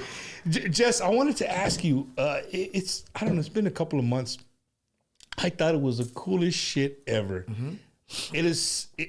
I'm assuming that you guys were in the middle of nowhere, pulled over to get something to eat, and you saw a sign about somebody retiring, and you went to their place because they were... yeah. I mean, those are the kind of things that we do. Somebody put a sign on our bus that said, so and so is retiring. Will you please come tell her Happy retirement. Happy retirement. And I said, yeah. So we walked like about a good little distance because the bus was already parked. So we walked into the building and we told her, hey, happy retirement. It's like, oh, thank you. So she was totally not expecting it. But I mean, again, those are the kind of things that that fill up our cup, right? Yeah. Sometimes we feel empty. And by doing good things in life, it fills you up emotionally, spiritually. And that's just the way I manage my life. I don't know how everybody else does it, right? But by doing good things in life, that's how I fill up my cup. Because sometimes I hit the low points, right? Like I was waiting for months for people to find that equipment. I was like, man, they're gonna find it. They're gonna find it soon. They're gonna find it soon. They're gonna find it soon. They're gonna find it soon. Nah. And again, if you guys want to help, I don't know if somebody put up our GoFundMe page, whatever. It doesn't matter. Look, I have like over 160,000 followers. If each one were to give $100, I'd pay up my equipment tomorrow. everybody would have paid Shit, they pay $1. No, that's what I meant. That's what I meant. $1. I'm sorry, that's what I meant. If everybody were to pay $1, we'd have 163,000 be able to buy it. No, Tomorrow. Me compro dos voces mañana. But hey, thank you to all the people that did donate. I want to say thank you. I want to thank you from the bottom of my heart for doing that. I want to thank my tocayo. Let me see if he wrote his name down. Hold on. Jesus. The guy from Brownsville. Yeah. It was, well, first of all, the one that got me in contact with them, it was Jesus. Jesus Rosas Jr. He's a sheriff over in Brownsville, Texas. He's the one that had me sing for the constable. And his brother-in-law, his name is Luis Villarreal from Prime Power Services up in Brownsville, Texas. He's the one that said, come on over, mijito. Prime Power Services in Brownsville, Texas. And look, there I am with him and his wife. That's awesome. Bro. He does transformers all over the world, all over the U.S., all over Texas. So he's always gone then. Yeah, and he does like immediate. Again, I'm sorry. Yeah, and when they have tornadoes, hurricanes, all that, those are the people that are he gotta be leaves there. from one to the next. So a big thank you to Prime Power Services over in Brownsville, Texas. Luis Villarreal y su esposa y su familia, muchísimas gracias for that big donation. And the other people just asked me to stay anonymous, but thank you. So if somebody can go over and donate anything, I promise you it'll help. And I promise you, even if you don't, as long as you don't judge me, and as long as you just pray for us that things turn out better, that's all I need. That's good. But if you're giving negative vibes and just coming on and say something negative, then ojalá que te dé chorro. Hey, speaking of chorro, look who just said hello. Can you post it for me, Eddie? We were talking about chorro. Mira. My Thunder Buddy. There you go, man. My Thunder Buddy, Lucky Joe. Shout out to Lucky Joe, man. I miss that guy. He's a funny dude, bro. He's a funny dude. He is, man. You know, just the other thing, you know, I wanted, the last time you were here, and I really didn't get to ask you, so if you're having just excuse my language, to the lady who commented on YouTube, you're right. I shouldn't cuss so much. I need to be more professional, right? They called me out. They'll call you out on anything. Yeah, so when you're just having a shitty day, right? A bad day. Horrible. On the bus, right? You guys, I mean, you just got to be, you wouldn't know, but there's a secret button. I can't tell you where it's at, but there's a secret button, and Jesse's like Batman. El pinche door se mueve, and he comes out of the back of the bus. I'm surprised it doesn't have fog machine, but he walks down, right? He walks down. If you're just having a bad day, who from the group is always going to find a way to make you smile? Hands down, Checo. Checo's the most funniest guy you can ever hang out with. He's literally an animador off stage and on the bus. So the way he is on stage, that's the way he is off stage. I actually think he's funnier off stage. Like he's just a good light, man. Like when we got an animador, we got one because we all wanted to be like Intocable and Pesado. They all have an animador. Like now everybody follows that trend, or everybody followed that trend, and we wanted that trend too. And he used to be just a DJ. David Rosas, which used to be our old conga player for many, many years. He would be doing congas and doing lights at the same time. Like this, he had an amazing gift. He had an amazing gift. Pero para hablar era bien chistoso. Like he just had the funniest. David Rosas was the funniest character that we had in the band back in the days. David was the type of person that was. He was, how can I say it without it sounding bad? He was cute smart. I mean, I was like, he was cute funny. Yeah, no quiero decir. Bro, I don't know. He was cute funny. This is what I mean with David Rosas. Cute funny. Here I go. I tell about two stories of David Rosas. David Rosas, one time, we're driving from the valley in the van, and we're headed to get on the bus. And Checo's in the front. No, somebody's driving, and David's in the front. Checo's in the back. So I'm somewhere in there. I don't get to hear it. I just get to hear the laughter. So he's driving. He's driving. I don't know what David saw the night before, what movie he was watching or whatever. But all of a sudden, a coyote runs in front of the van. A coyote runs in front of the van. Yeah. And he goes, "Look, a werewolf!"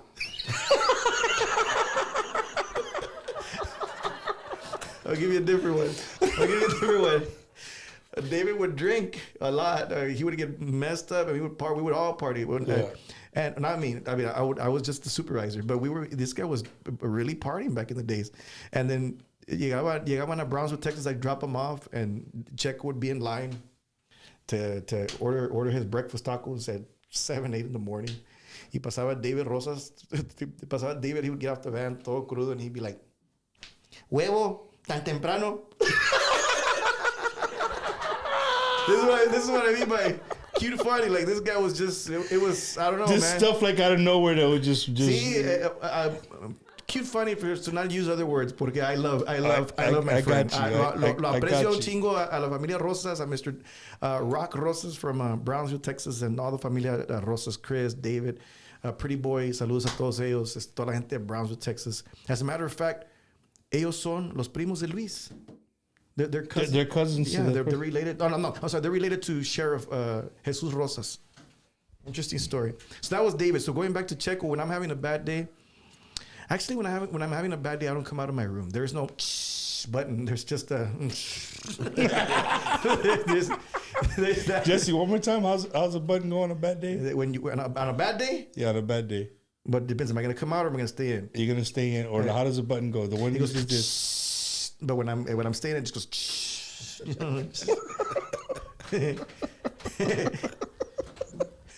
I had to have you do it again. Yeah. So everybody's a character in the bus. Ruben is also pretty funny, bro. Wait a minute. The tough dude? Yeah. The bass player? When he came in, he was the most serious guy in the world. I'll look at him sometimes because these unas I don't know how can I. These unas tonterías, pero the funny tonterías. He'll say some smart, funny shit. And so he's like a dry humor kind of guy? No, he's just a funny guy, bro. And I'll look at him, I'm like, ¿Quién eres? You know, I'll tell him, who are you?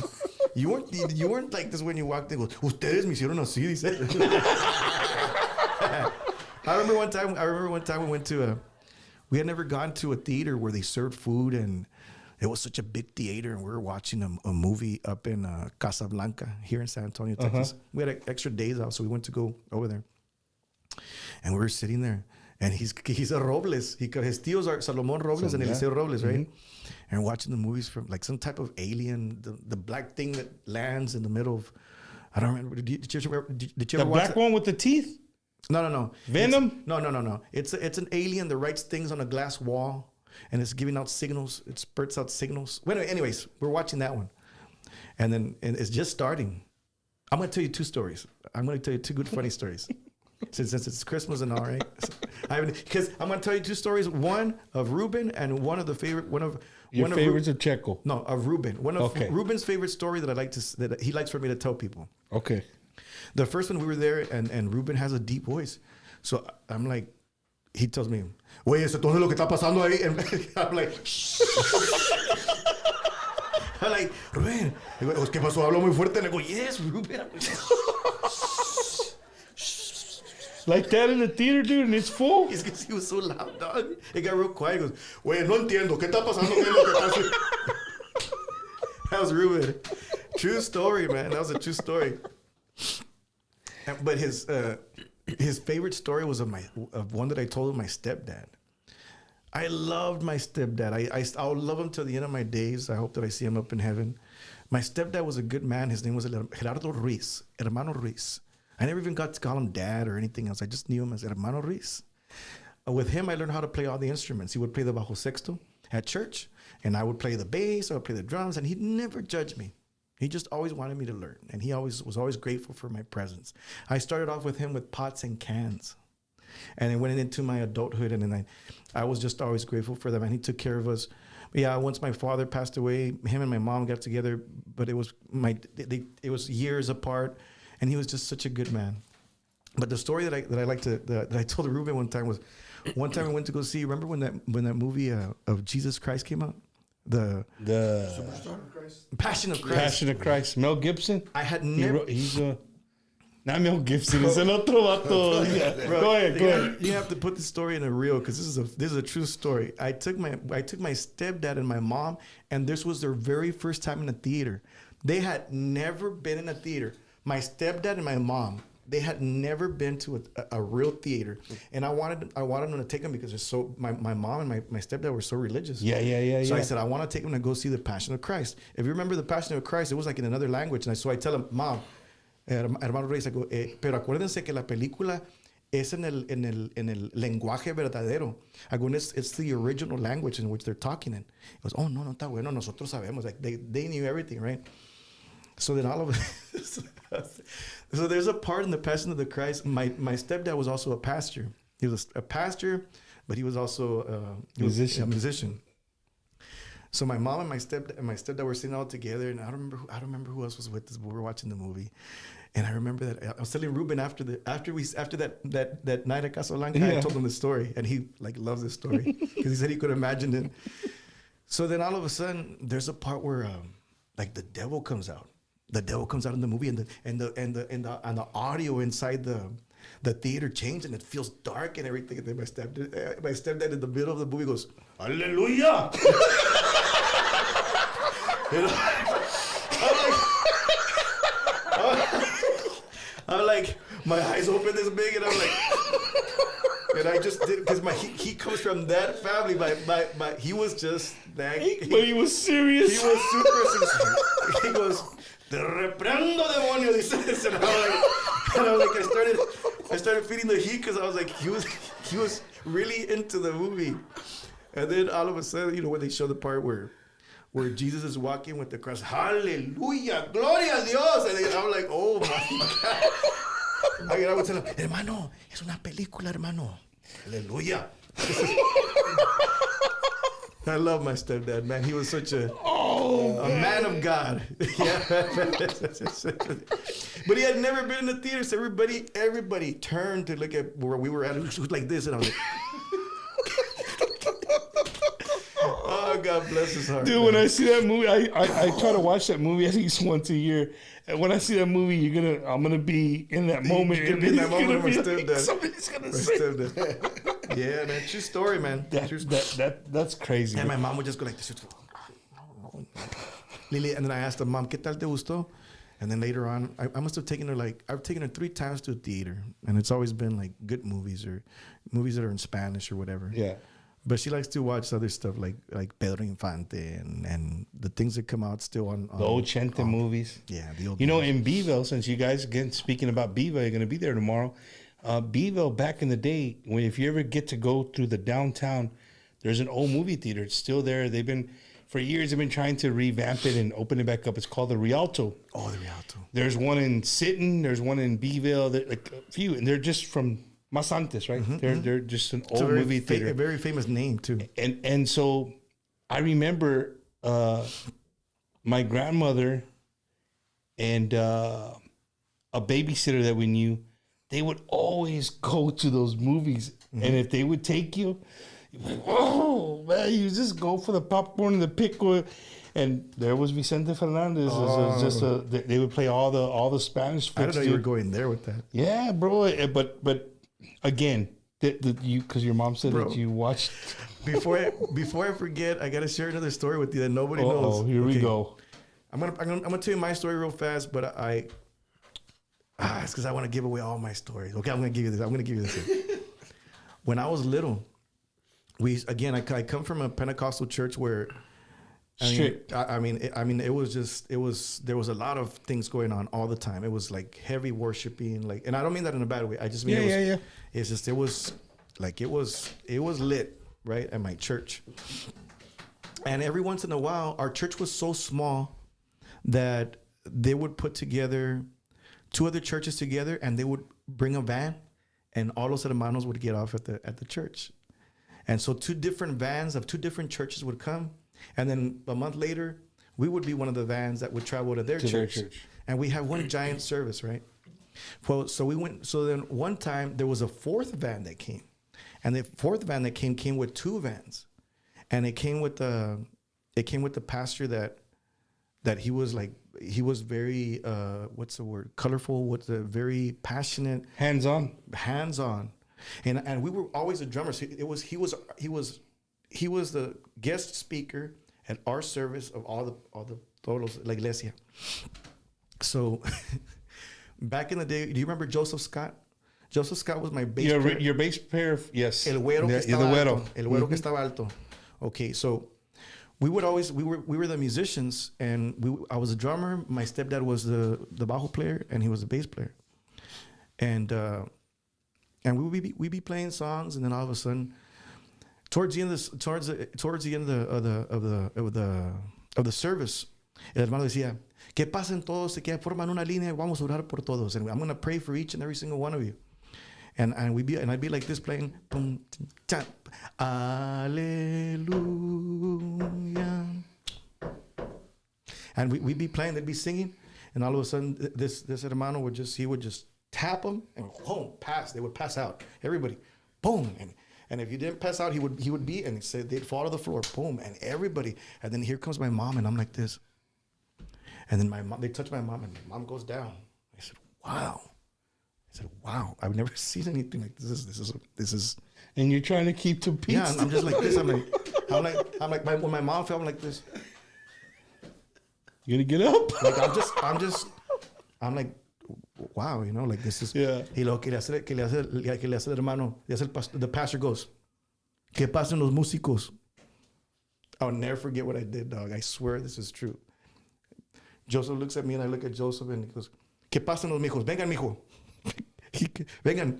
He asked those músicos to go. Come up. And I just, where my chair was, where the drums are at, I just go like this, and I'm like,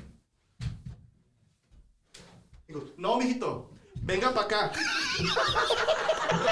I was so used to like, I'll pray right here. Like, I'll pray right here. He goes, no, vengan pa' acá, vengan ustedes dos. Yeah. So hagamos los dos. And I'm like, what am I gonna feel?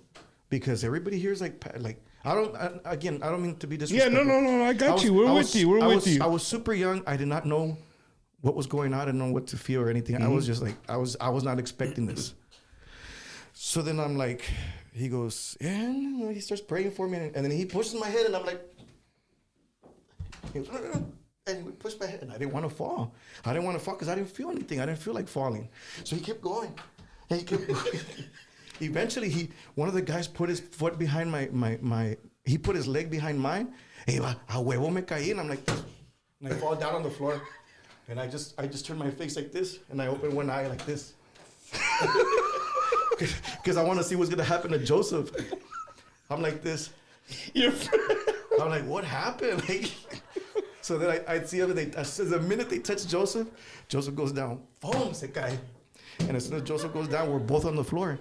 And he turns around and looks at me, and he goes, you know why I'm telling you this story? You know why I'm telling you this story? You're not right. No, wait. There's a reason. There's a funnier reason why I'm telling you this story. I'm sorry. I promise you this is leading to just a story for me to tell everybody. I just want to make everybody laugh, and it's not a bad story. I'm not making fun of anybody. Just, you know. So 2 weeks ago, we went to go play in Florida. And DJ Kane and Mariano, the one that came with me, yeah, they went to the hotel, right? And Mariano knows these stories because I've told them countless times on the road. Well, Mariano and DJ Kane was a special guest with us in Florida. Mm-hmm. After we were done, I usually fly out, so I'm gonna fly out, and I'm headed from the bus, and DJ Kane's in the back, and it's me, Yvette, and DJ Kane. And we're headed to the room. He goes, yo, dog. Yo, man, I haven't even told you what happened. What happened earlier today? I said, what happened?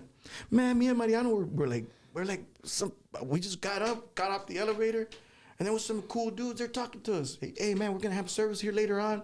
He's telling me we're gonna have some services here. And me and Yvette are looking at him like, what? Yeah, that they're gonna have services inside the hotel. So me and Mariano, they invited us. And I said, and did you go?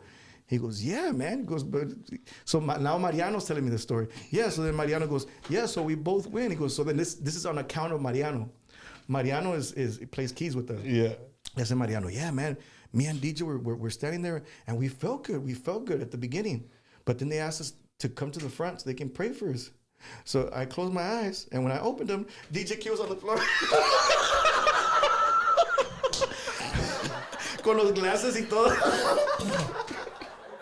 I'm like, oh man, you guys. I go, that reminds me. Because Mariana goes, I already know what it reminds you of. It reminds you when you were a kid. DJ Kane was on the floor. I was like, Bro, hey, we was dressed Kane because Kane doesn't leave nowhere not dressed like DJ Kane, bro. DJ Kane was on the floor like he felt it. These are all true stories, bro. These are stories that really happened to us. Hey, dude, Kane's gullible. He's real. I've had him here multiple times, dude. He's fun. He's funny as heck. He's man. super funny, man. All right, Jess. Well, you know what, Jess? It's super cool that you're gonna end the year in my hometown, where I got my start of life, and you know the fact that Jim Luna, Quarter Moon Productions, gonna be back in Beeville, Texas. Beeville, Texas. Jim, this is your first event in Beeville? Yeah, it's my very first. Okay. Very first in Beeville. Well, now he's not gonna be back. You got to say like Bob from La Bamba. It's not gonna be my first. It's not my first. It might be my last. It's not my first. Hey, I'm or my looking at that last. quinta, man. Penas, quita penas, bro. Easy. That was. You know what? You were talking. We shouldn't involve liquor and God, but every time I finish a bottle of quita penas, one just like literally like I had one the last week and we finished it, and then somebody's like, "Hey, we got you Christmas Another gift." one. Yeah. So my producer Eddie, he gave me this bottle for Christmas.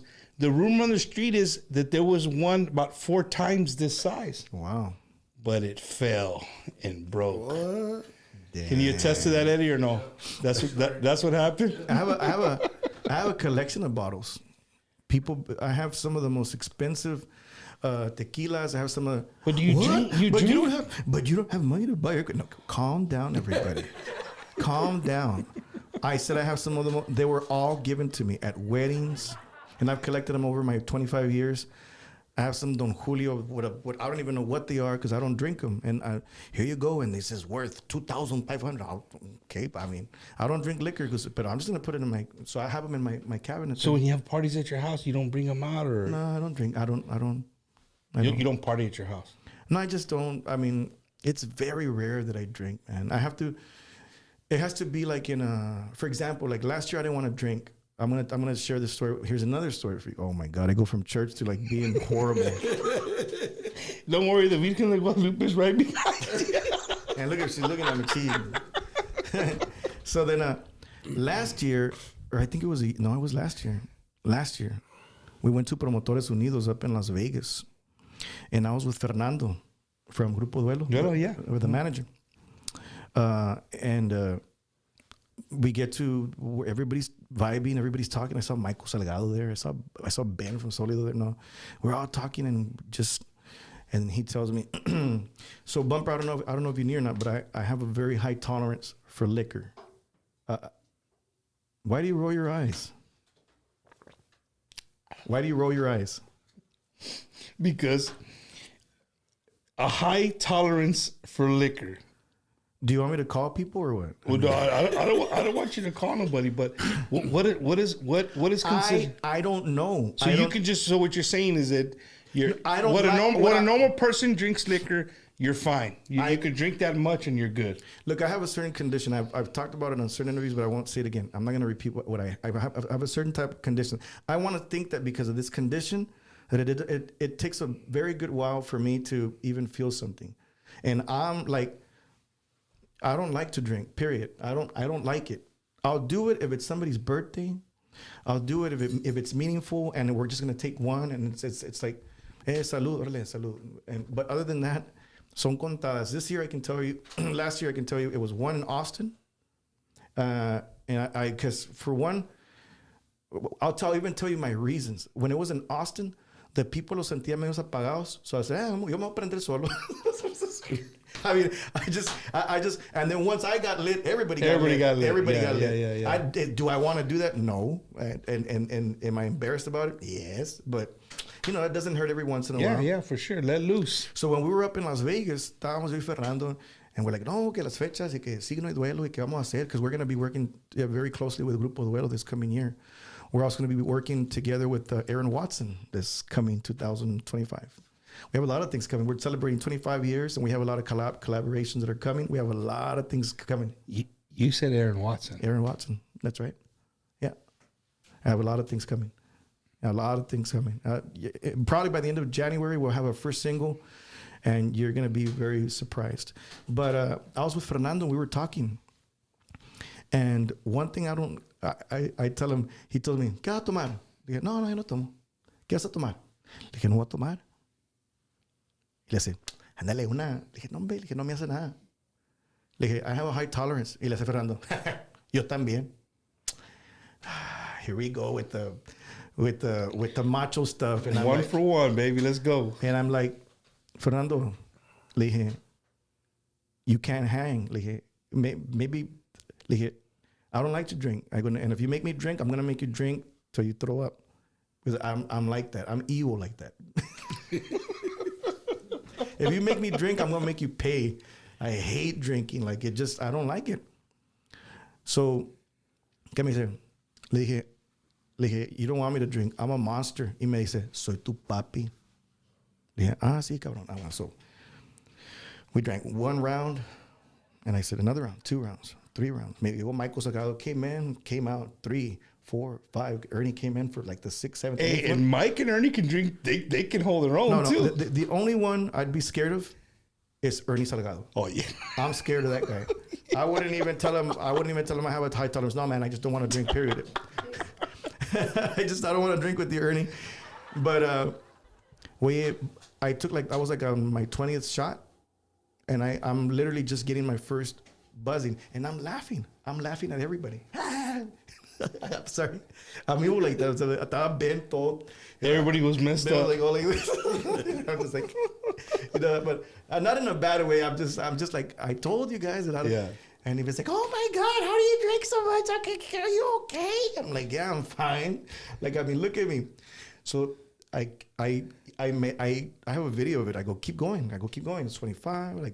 Like I won't even tell you the number that we finished at.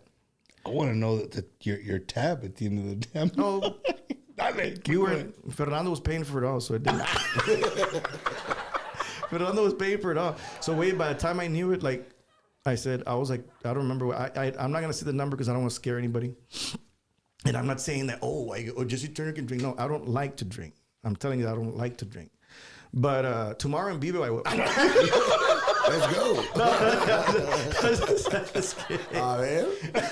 Oye, so then Take pictures, Jim. Oye, so then Fernando goes. He goes, ya no quiero. What? What'd you say? Oh yeah. Es mucho. Ya, güey. Ya, párale. Me está bueno, ya me voy. Yeah, I'm leaving too because I was already. By this time, I'm not feeling buzzed, bro. I'm really. You're drunk. Yeah, I am. Yeah. So then I walk. I was actually.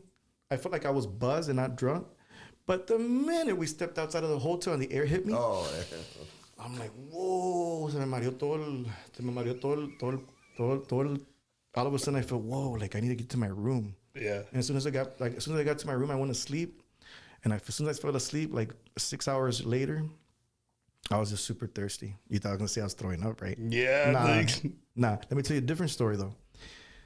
Prior to this, years back when we were doing the tour with Chris Perez, we were up in Brownsville, Texas, and I've heard so many stories of Chris Perez getting drunk, and I never want to drink, but I said I want to drink with Chris Perez.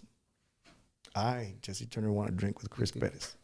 I said I'm going to drink with Chris Perez. I'm going to take him down because I have a high tolerance, and no trae nada Chris Perez on me. So then he gets there, and I go, hey, I'm going to buy a bottle tonight. I might buy 2. All right, man, buy them. All right, let's party, whatever. It's a true story, guys. I'm embarrassed of it, but I'm going to say it anyways. Because at the end of the year, no regrets. Let it all out. Let it all No out. regrets.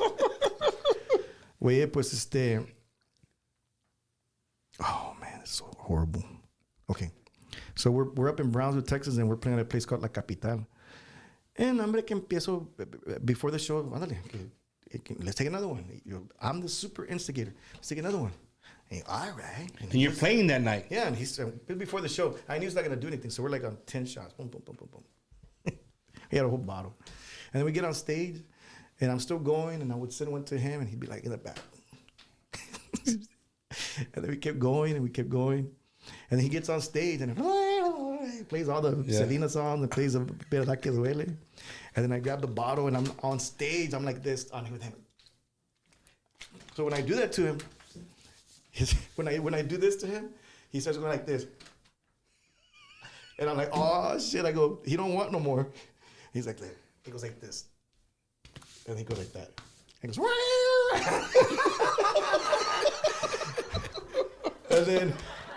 and then I'm like, yeah. I go, he's giving up. So then I kept going. And he's going. I thought it was This is horrible. My horrible story, by the way. This is one of my worst moments.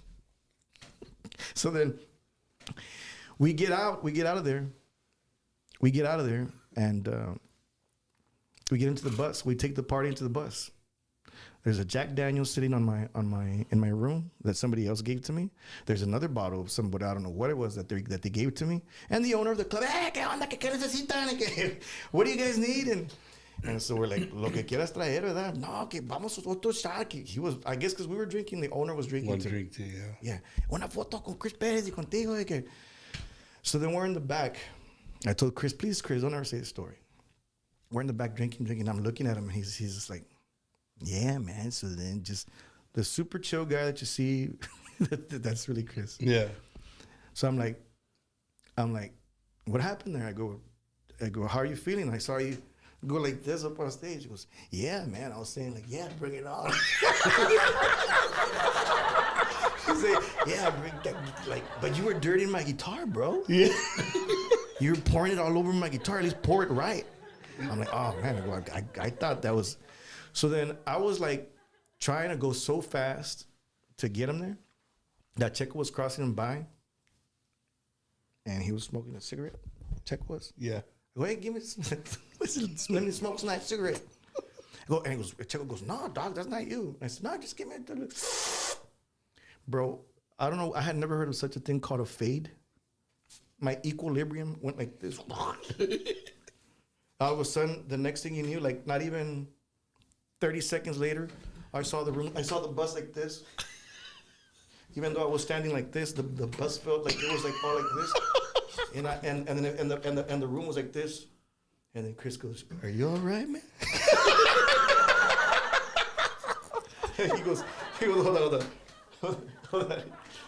He goes, are you all right, man? And I'm like, nah, man. And I go, Checo, what did you give me? He goes, yeah, he takes out laughing. Bro, they had to carry me into my car. Somebody had to drive me home. Well, they were going to drive me home regardless. Yeah. But I literally, when I sat down in the car, I closed my eyes and I opened them and I was already at my house. That was the first night that I threw up so much. I said, never again.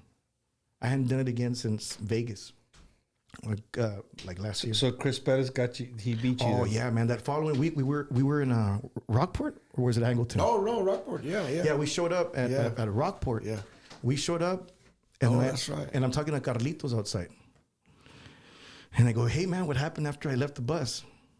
I go, "Did Chris go down?" He goes, "Oh no, man." I go, "Don't tell me that's what you were trying to do, Turner." And I go, "Yeah." Like I was trying to take him down. He goes, "Oh man, you can't take this guy down, bro. You can't take this guy down."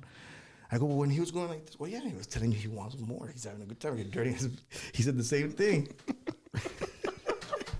You're talking about a guy who owns his own wine label now, bro. Yeah, I know now.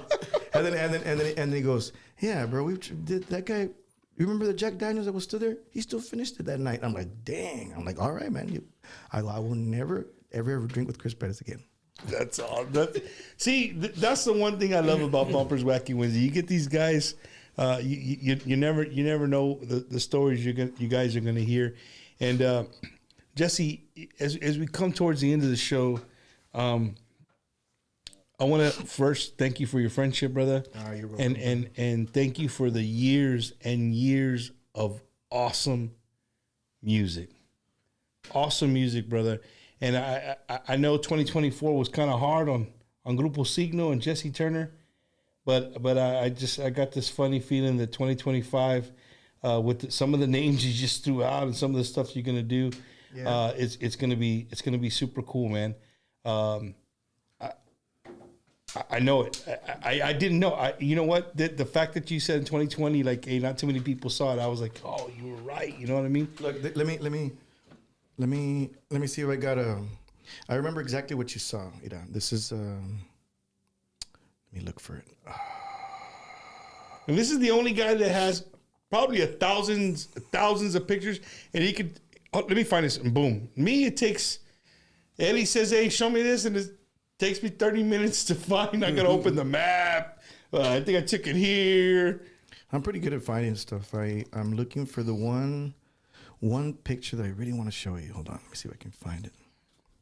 It said, un saludos to Lupe Sainz Jr. He says, 2025 is going to be a better year for all of us. He's an amazing musician. Right. Yeah, man. Let's see. My question to Jesse Turner is, will you ever record? Oh, that's a good question. I already know what's coming. Will you ever record an all conjunto album? Oh, that would be awesome. I always wanted to. I don't see why not. I mean, it's one of my dreams come true to record a whole conjunto album. But the first album that I'm doing this year is, as I told you, I had surprises. I just told my mom I was going to do a Christian album, and it's going to be dedicated to my mom. And I already even have the title for it and everything. I'm going to start probably recording here with some very important people too, and I want to do it for all of our parents who brought us up in a good home. I want to do it for the people for the past. Even though you hear me saying the funny stories, you haven't heard all the things that I saw that did me good in life.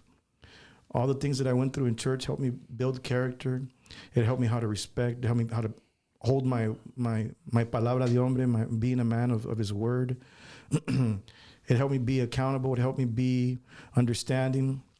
It helped me in a good way of being able to, sometimes I know you're hearing all the bad stuff right now, and you're hearing some of the very few moments that I have in my life. And this is why I tell my mom, this is why I can't, because I'm not perfect, Mom. I go, I'm not. Sometimes, people say, es que tocas en el mundo. I go, we live in the world, We live in the world, and I'm out in the world, sometimes praying for people that don't even know me and don't know my story. I'm not perfect. None of us are perfect. But all we can do is, continue to make music. My story in itself helps certain people. Auxilio talks about a song about wanting to kill yourself. Talks about suicide. That's why some people, they show up and they auxilio, and when they say auxilio, it's like the minute they say it, they're not saying, hey, they don't say it with the happiness. They're saying it because they're going through it. And I just say auxilio, and I sing it. And when I sing it with emotion, and I'm looking at them and I'm pointing at them, and I'm making sure that they're feeling my vibe because they have a reason to live. Mama, how many people don't lose their parents? I have mine, but people lose their parents every single day. I'm sitting there and I'm singing, and they can feel the love, the void in their hearts. But somehow Mama just brings them a warm feeling.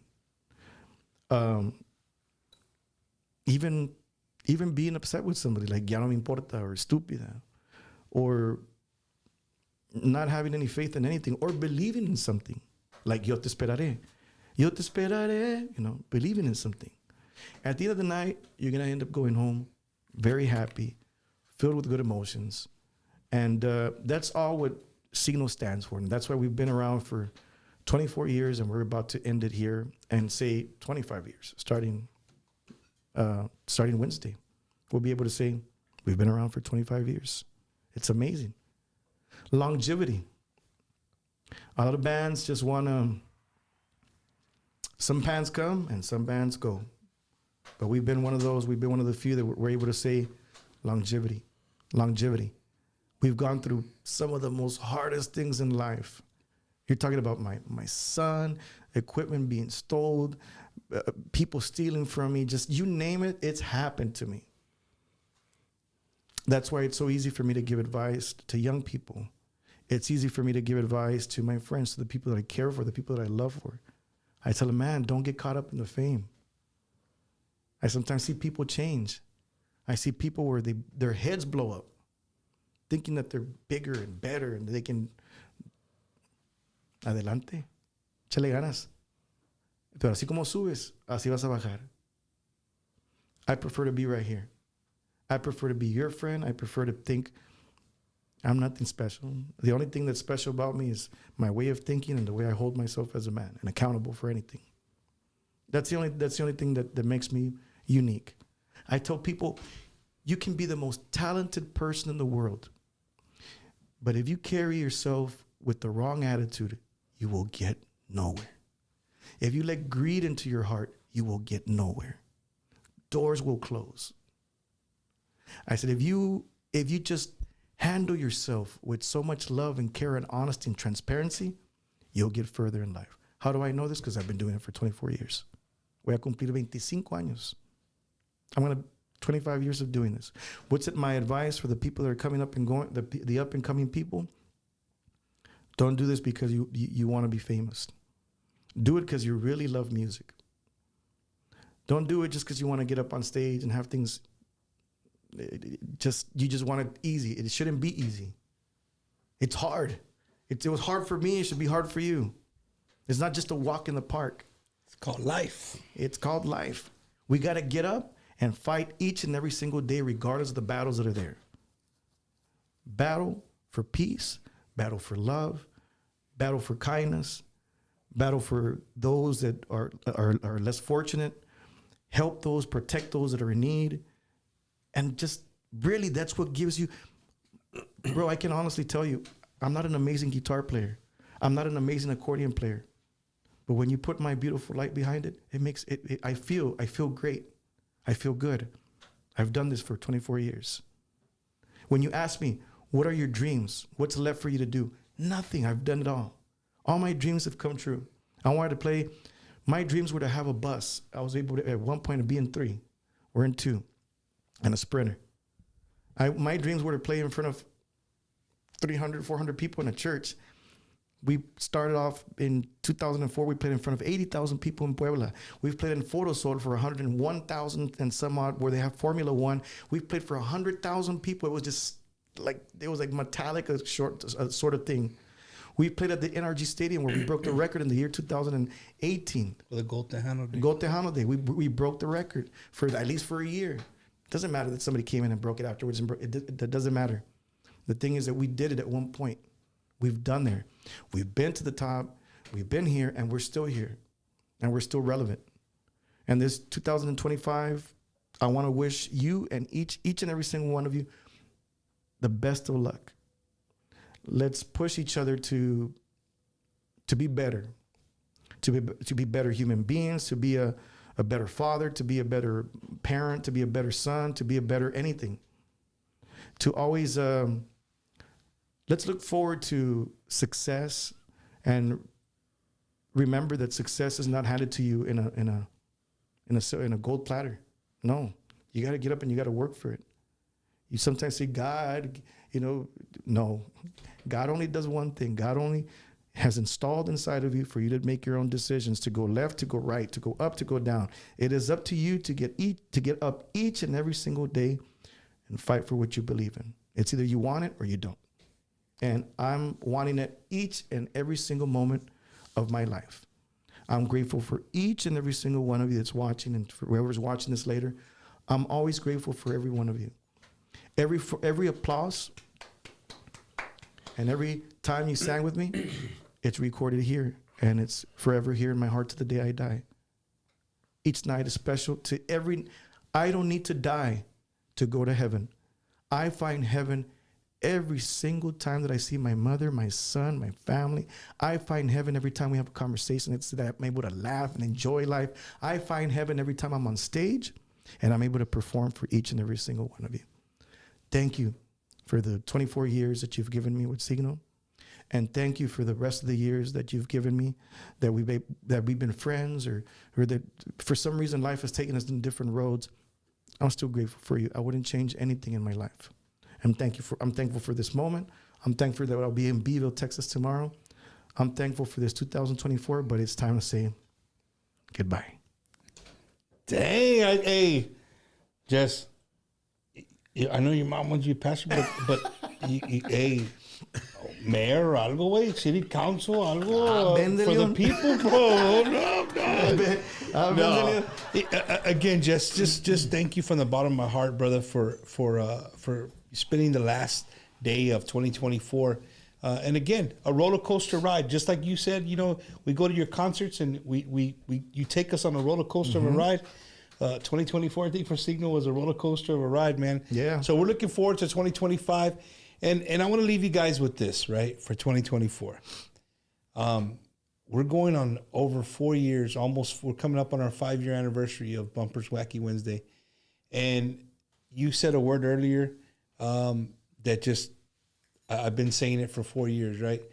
Signals has remained relevant. Through everything, through all the bands that come and go, all the stuff that we put on, they remain relevant, right?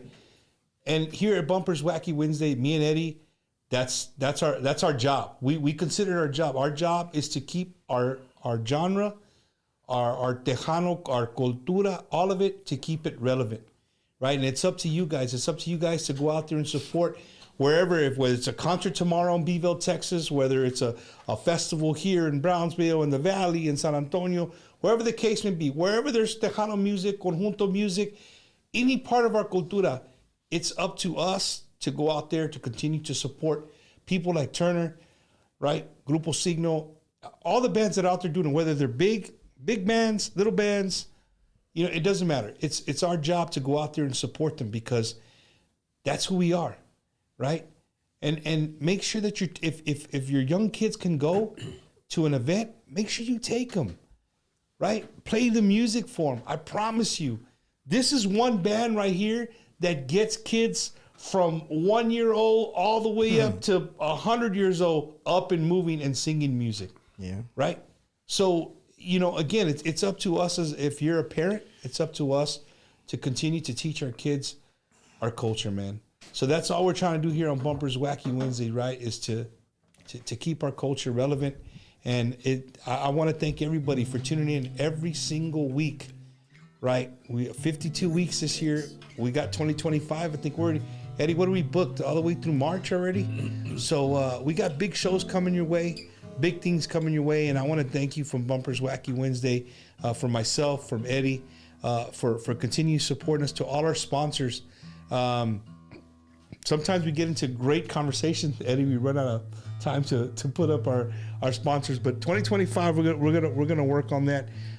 Everybody that's tuned in tonight, thank you guys so much. Make sure you hit up if you're in Beeville, right? Skidmore, Tynan, Mathis, Refugio, Goliad, George West, Three Rivers, Tilden, Kennedy, Carn City, Runge. I'm gonna keep going. Victoria, right? Yeah. Hasta Cuero, Corpus, right? Sidon, all those towns, man.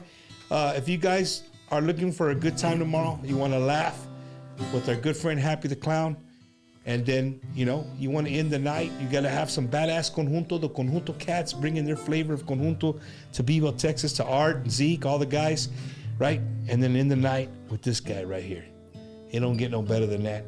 Un saludo, before I forget, 2024 to my good friends, La Familia Mancha in Ohio. Thank you guys so much for supporting Tejano music in the Midwest. To the Milwaukee Mexican Fiesta, who's had me year after year. Thank you. Appreciate you. What we're going to end with? Right, everything feels better when you hear music in the back. Like you're yeah, bro, like better. I can just keep going. Right, me and you're going to sing a song. You ready? Okay. Feliz Navidad. Feliz Navidad.